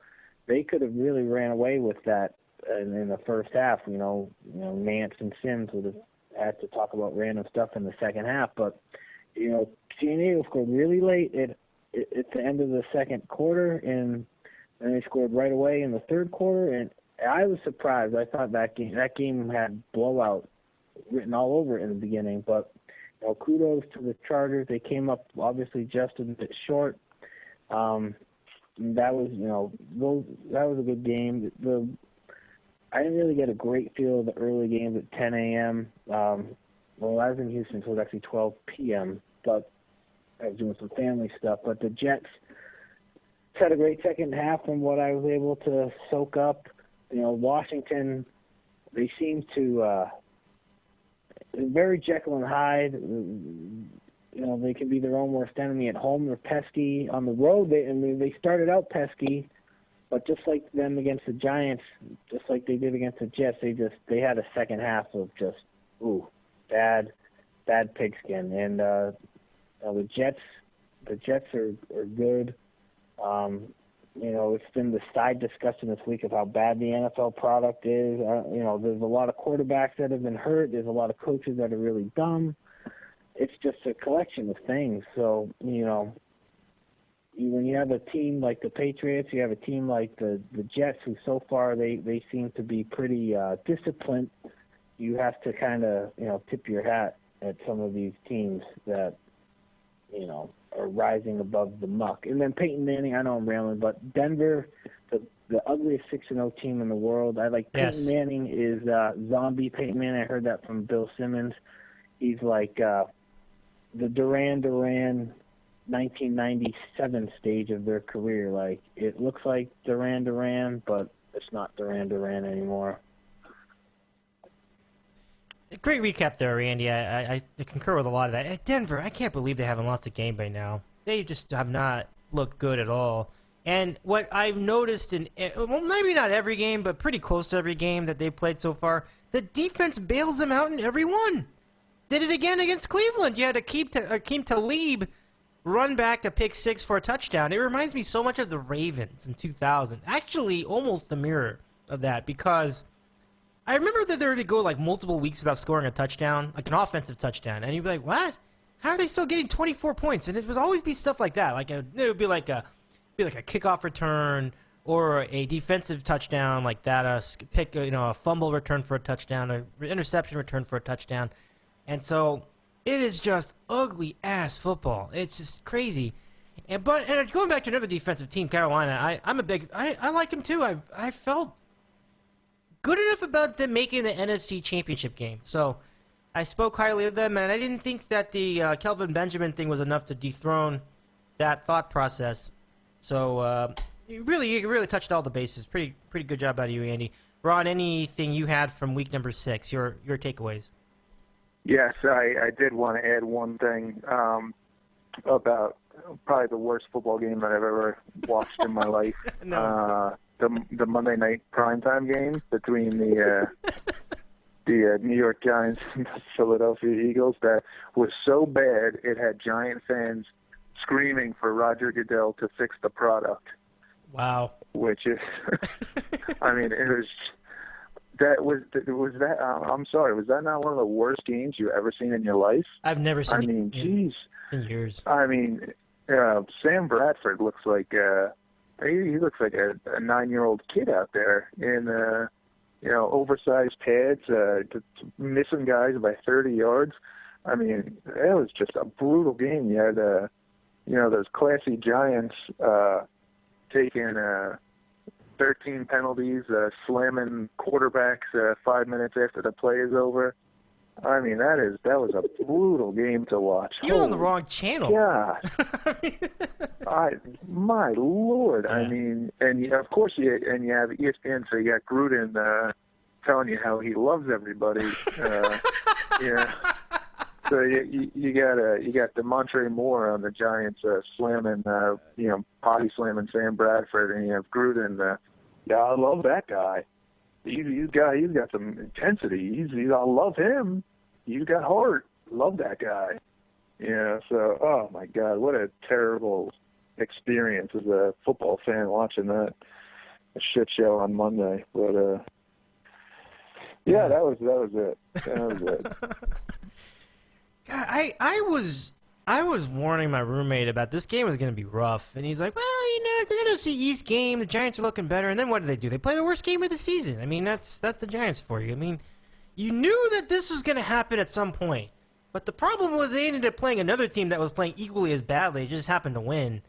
I mean, how many turnovers did they have? It was pretty close to 10, right? So let's talk about the state of football before we get into picks. Yeah, the quality of the games have been, I mean, just across overall, from the officiating to the injuries to the Thursday night games, fatigue. You talk about a lot of quarterbacks out of the picture, sloppy play, many penalties being called. I mean, people are remarking, I can't believe how many penalties are being called in this game. It's just looking pretty rough lately. It's not the kind of football we certainly grew up with, so there are a lot of reasons for it. Maybe we can talk about how it got to this point, and what could even be done. I don't even know if anything could be done, honestly. Limited practice time. So many different factors contribute to the state of the NFL quality of its product today. So we'll start with Andy. I mean, what would you even do to address the quality of the games nowadays? Well, I know this is all out of my control, so I'm really apathetic about certain things, and this is one of them. I'm indifferent, and it's like I'm accepting and moving on because I'm still going to watch.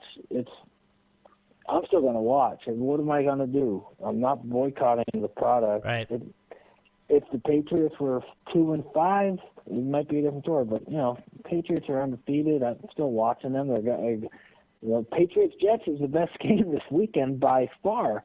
So I'll be into that. And when you take each of the all these issues that people have with the NFL, when you separate them and when they're individually assessed, it's no big deal. But when you add them all up, then you can understand the Sunday night outrage on Twitter about these things. But I think the first thing that people complained about was all the ticky-tack defensive penalties. Well, we know why that happened, because the league wanted more offense. So all these penalties that are ticky-tack, well, there's a reason for that, and I don't think they're going to change that. The Rules Committee, they basically cooked their own goose with that. And part of that is also the safety of the players, which I think is hogwash too. The targeting and the big hits, they wanted to minimize that. So when you take those, you're obviously going to see a lot more offense, because all these penalties are going to be called, and it's going to lead to extended drives. It's going to lead to 50-yard penalties because they're committed on deep passes. So be careful what you wish for. Yeah, you don't want your players to get hurt. Well, now you have ticky-tack calls on defense. And this year you had a lot of star quarterbacks get hurt. Obviously, backup quarterbacks are backup quarterbacks for a reason, so that's going to dilute team performance. The refs, 2 years ago or 3 years ago, the replacement refs bring back the regular refs. The Hail Mary in Seattle, the real refs came back, and they're like, bring back the replacement refs. No one's ever going to say the refs are good. So you have that. And I really think, LT, he's right. The Thursday night games are a factor. And I think if you had the Thursday night games are just sloppy regardless of healthy quarterbacks or, defensive ticky-tack penalties. I think you'll, just because of the physical punishment players go through on Sunday, to ask them to turn it around on a Thursday is pretty quick. It's like, if you try to, I won't say it, but it's just tough the second time around so quick. Gotcha. Yeah, that's what I was thinking too. I mean, LT really brought that home, and so we got to give him credit where credit's due. I mean, it does. It creates a short week, and you just end up getting some bad football if you play it throughout the entire year. So I think it's a pretty noticeable, and not only for the games that follow or precede the game, but the game is usually a bad game. It's usually a sloppy game. It was last year. We had some better ones this time around, but you still get that game that just like, oh my gosh, this is just terrible football. And last week was a good example where Atlanta, undefeated Atlanta goes into New Orleans and gives you nothing in that game. New Orleans was just pickpocketing them all night. So it was certainly that kind of a week. So Ron, your thoughts about the quality of football and the many factors. This is a great topic, and I want to thank you for bringing it up. So anything you wanted to add to the subject? I'm with Andy. I'm pretty apathetic towards it. I'm going to watch regardless. And, I don't think it's necessarily an NFL problem. I mean, you look at teams like the Patriots. You look at teams like Carolina. You even still look at teams like Seattle this year. These teams, they don't really play sloppy, terrible games. They might lose. Seattle might lose. But,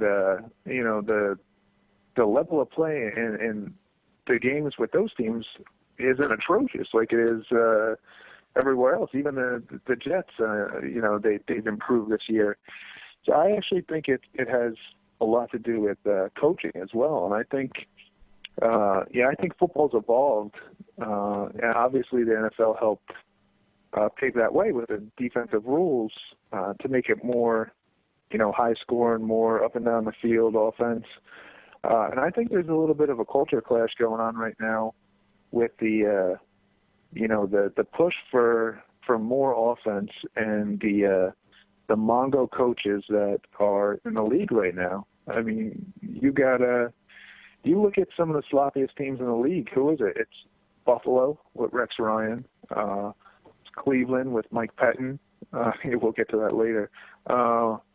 It's Kansas City with Andy Reid.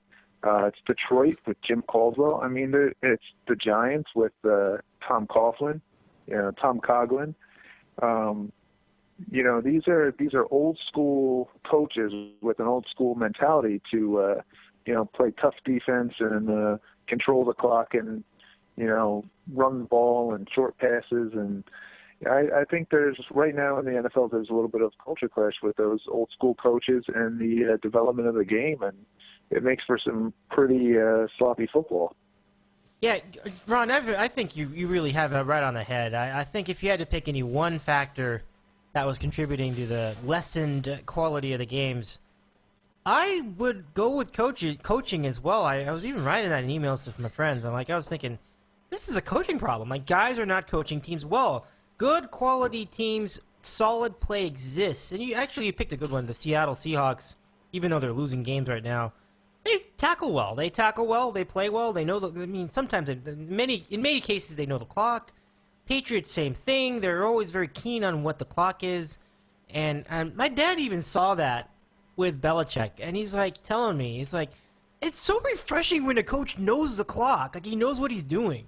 And that was a very telling point. There are a lot of coaches out there who don't know the details. And it's just so frustrating to watch that sometimes. But I think both of you are right when you say it is not stopping us from watching the games. Thus, it's not really something to really get all wrapped up in. We're getting the ratings. That lousy crap game between the Giants and the Eagles, they're 13 million viewers.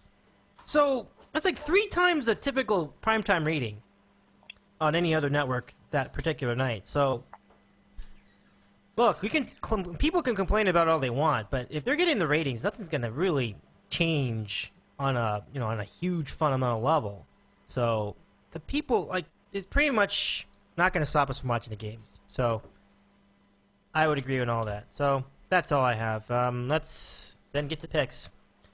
But anything further you wanted to punctuate with this subject, or anything else you had on your mind?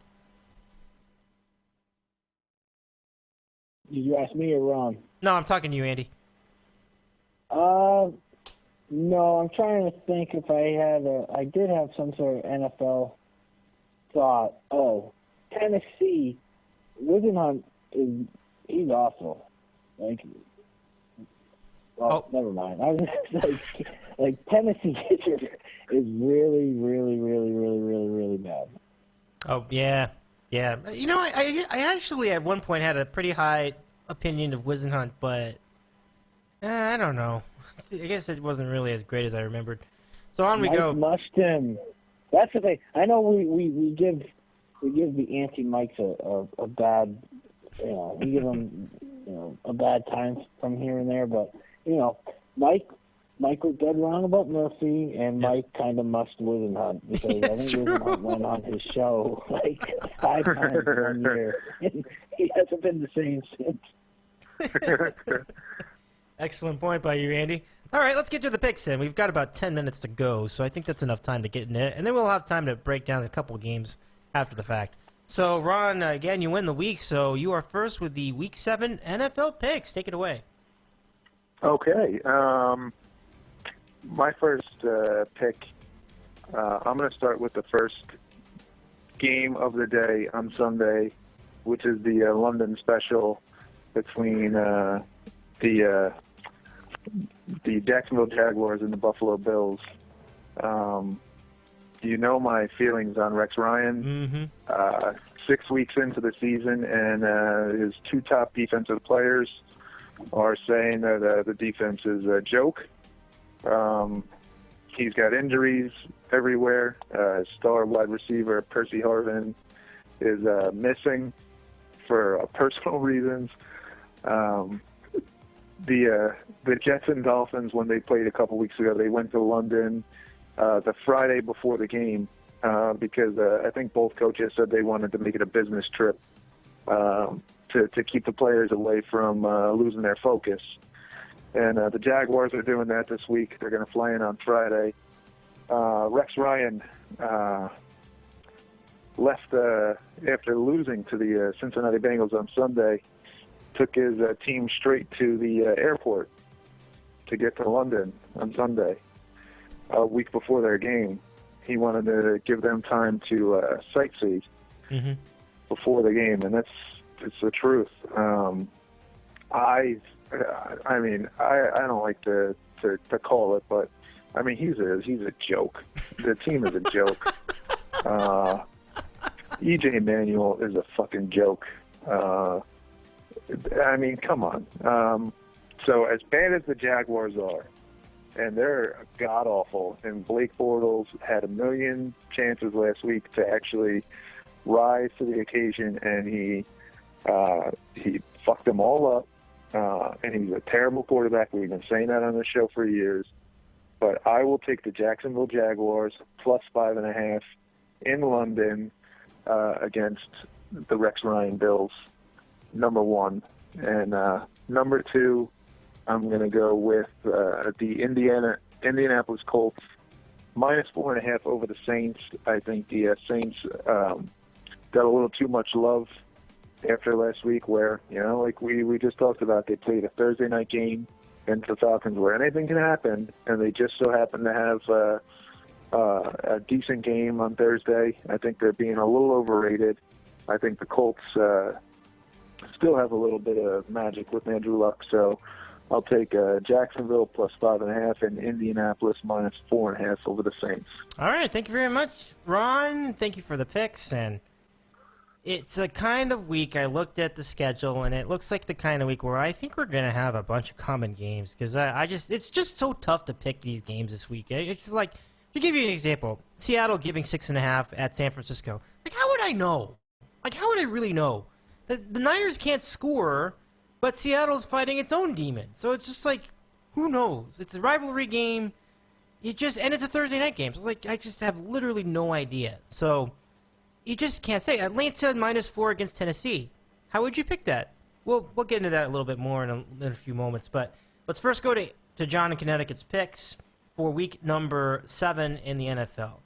Game number 1 for John is Lions plus 3 at home against the Vikings.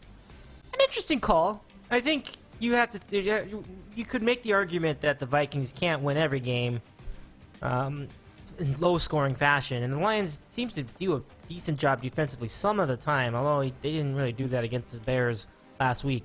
So Lions plus 3, game number 1. Game number 2, another game where I think more than one person is going to be interested in.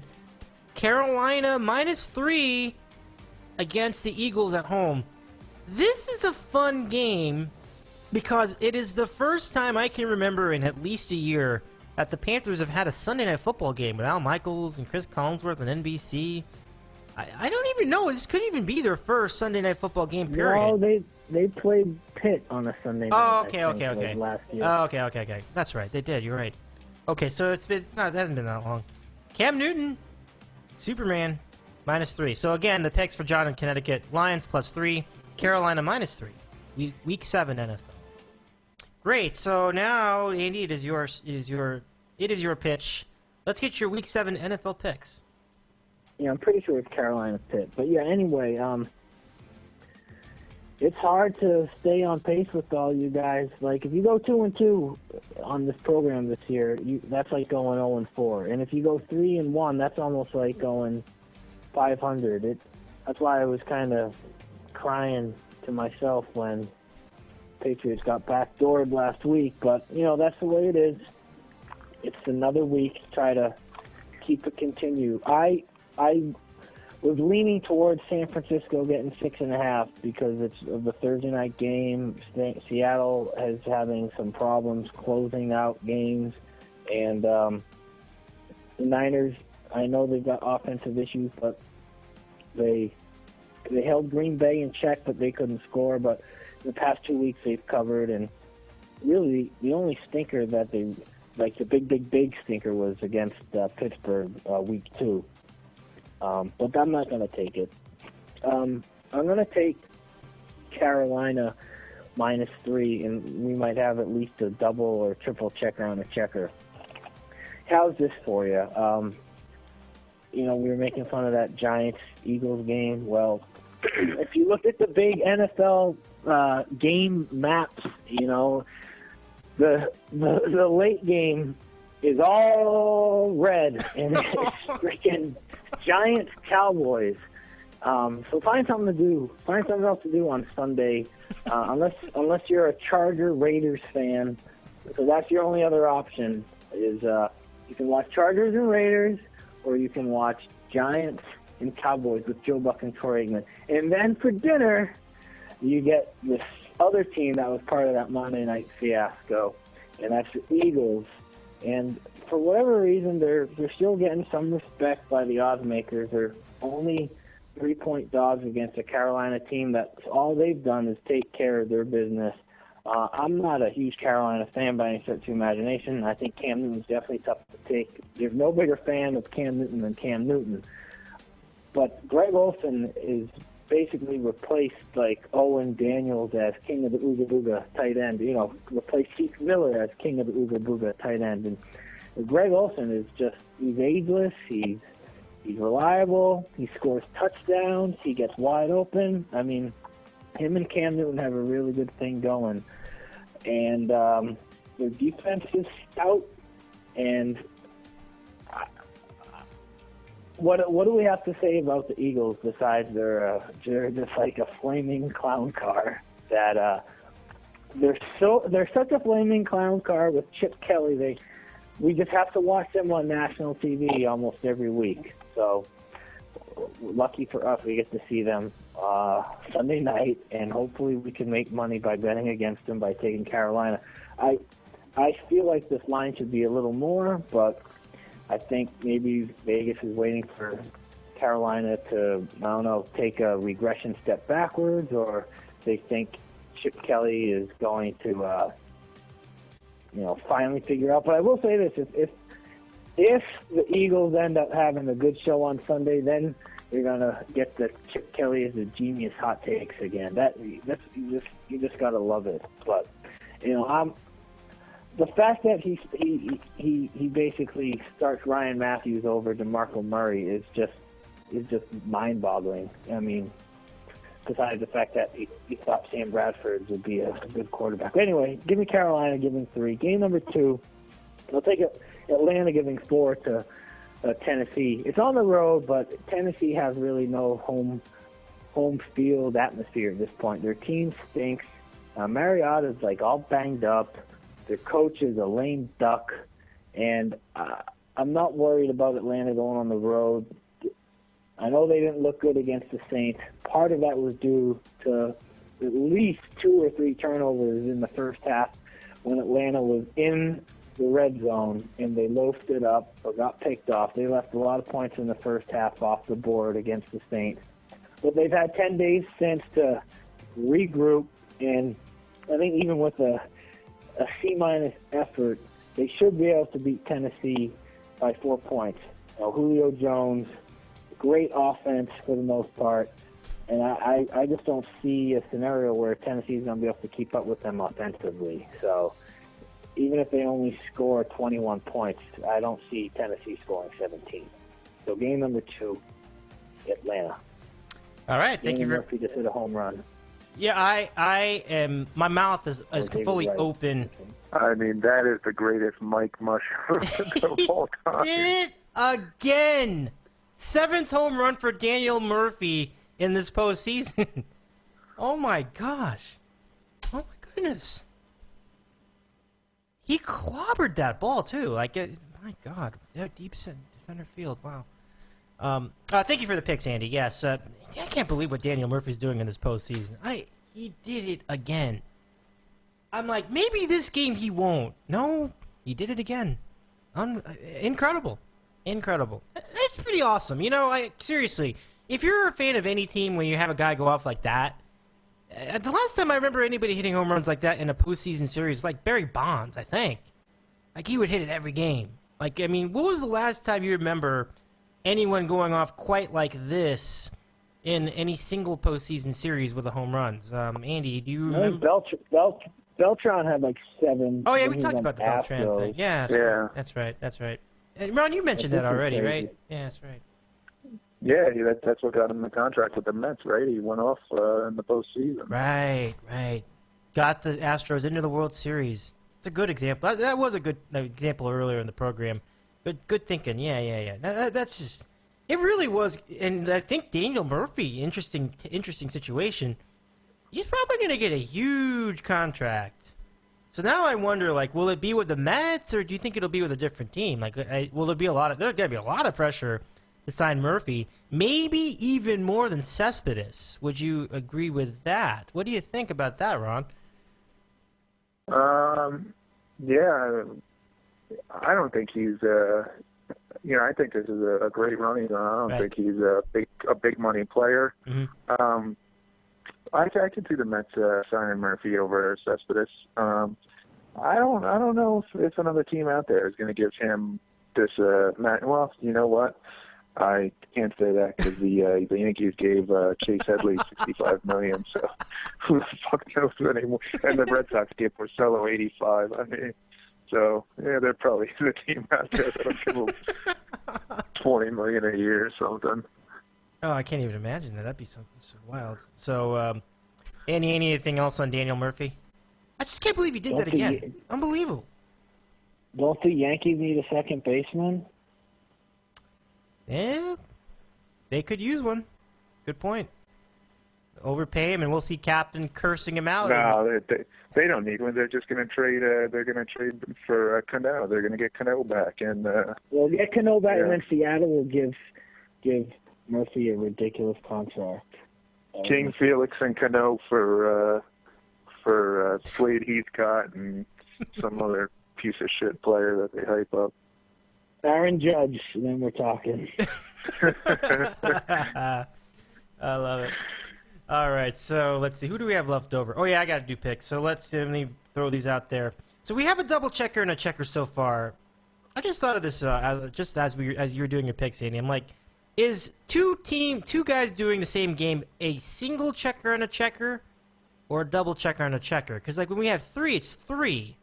I don't know. I have no idea. So anyway, let's carry on. To the picks. Game number 1. Well, whatever it is going to be 3 in a row who picked the same team. I'm going to go with the Panthers -3 against said Eagles, and a lot has already been said about this game. I really do think that Cam Newton is going to evolve into something pretty good. Pretty great, as a matter of fact, but he's certainly prone to the turnover. But right now, he's styling in many ways. This team has definitely got its head on its shoulders, and really the key to the team is the defense. Kuechly came back after the concussion symptoms. Just had a great game against Seattle, so I think more of the same against the Eagles. The Eagles are not that good. I mean, you're getting articles, people saying, oh, the Eagles might be on their way back. Are you guys high? Do you know how bad... oh, God. I just get stuck. Any little ounce of hope that the Eagles get, the media just jumps all over it. It's because I think a lot of the guys from the NFL Network really hyped the Eagles to be a good team. And again, never saw that. Never saw it. So Panthers -3 against the Eagles, game number 1. Game number 2, we're actually going to go back in time, as we did in Back to the Future, Part 1, to 1955. But here we just go back in time about 8 hours to 10 a.m. West Coast time. We will select the Colts, checker and a checker as well, -4.5 against said Saints, and I really need not to add anything to that. I'm happy to report that Andrew Luck is now officially off the injury report, which means he's good. He's good to go. He had a great game last week, too. Even though he lost to New England, he had his moments. So, again, Colts -4.5, Panthers -3 for what I think is at least one triple checker and a checker and one checker and a checker thus far. And I don't think we're done, because here comes Say Hello to Otis's picks, and he selects game number 1. Not a checker to checker with anybody. He has the Rams -5.5 versus the Browns. And the Rams, we can never truly say, but again, they do have a great defensive front, so I think that'll be an interesting call. Rams minus 5.5 at home against Cleveland. Game number 2, another checker on a checker. It is the Colts minus 4.5 against said Saints. The Saints will be picked against all year long. So Oat Man has Rams minus 5.5, Colts minus 4.5 for week number 7 NFL. So that concludes our picks. Now we should look ahead to the games of the schedule. And yeah, we certainly have a lot of support in the Kids Club for both Carolina and Indianapolis. And I think that in the Indianapolis case, it says more about the Saints. Like, look, I think you guys are right on top of this. Just because they had a big win against Atlanta does not suddenly mean they're a good team. Some people think so, but I'm not buying it. So let's look ahead to the games, and you can talk about the Saints too if you want to. We'll start with Andy. What are you looking forward to in week number 7? Again, not much of a week. You mentioned the late games, pretty weak, but 2 good games to look at. Oakland, San Diego, as you mentioned, and as you're right, Jets, Patriots should be a very fun matchup. So we'll see. Ooh, sorry, I'm rushing, but it's all yours, Andy. Your thoughts about week 7 coming up? Yeah, Patriots, Jets. That's the one game that I would like put aside pumpkin or golf or any activities aside for. I want to watch Pats Jets. As a Patriot Mongo, there's 2 games that worry you on the schedule, and it's the games against the Jets. They always play them tough. They beat the Patriots when the Patriots were 14-2 4 or 5 years ago. Last year, both games basically came down to the wire. New coach, I know Rex Ryan probably coached each Patriots game like it was a Super Bowl and used up all his energy for those 2 games a year. But Bowles is a defense-first head coach.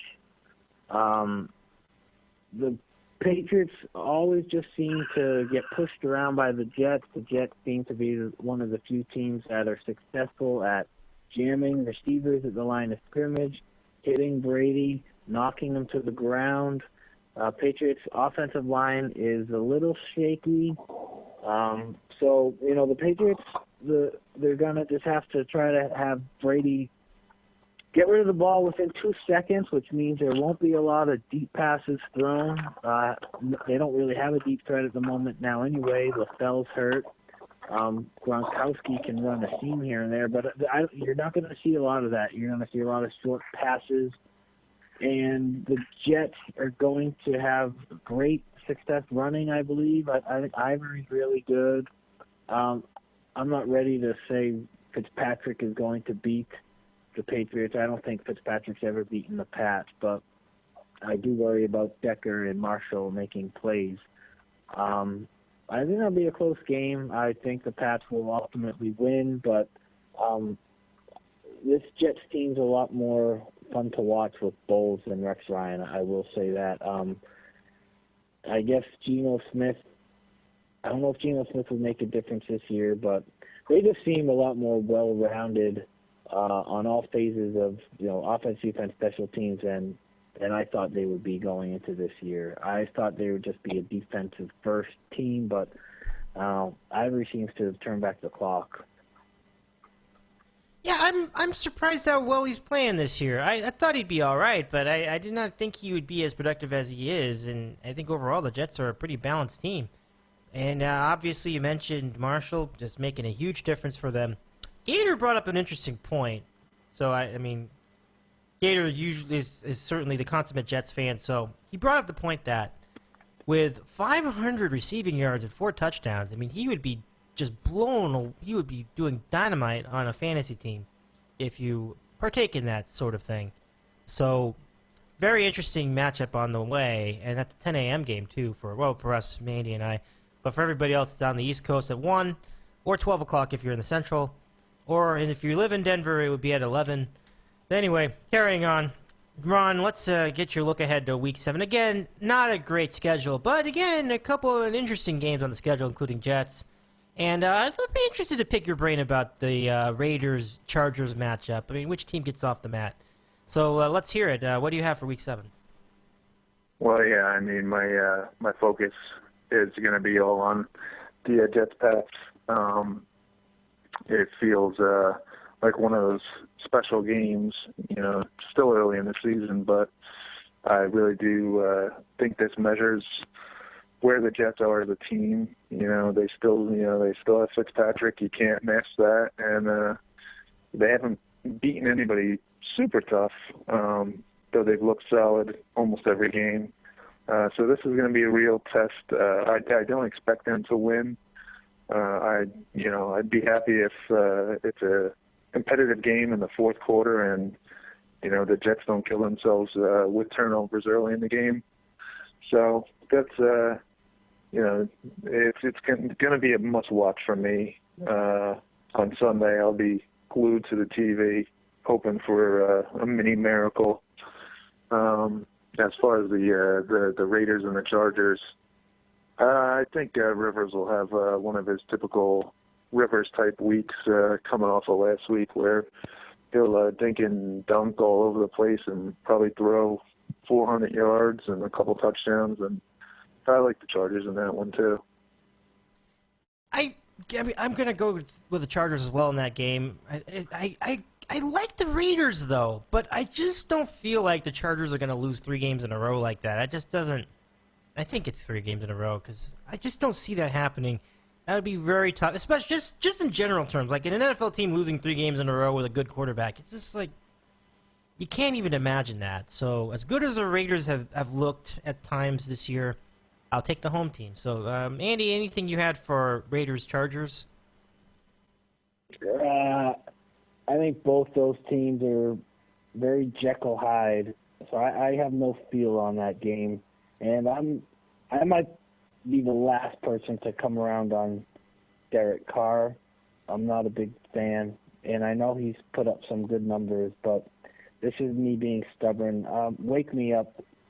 Or just call me an idiot at some point for not respecting Derek Carr, but I don't at the moment. I don't know why. I wasn't a fan of his game at Fresno State. I never really liked his brother either. I don't know why I have this angst against the Carrs, but it's there for some reason.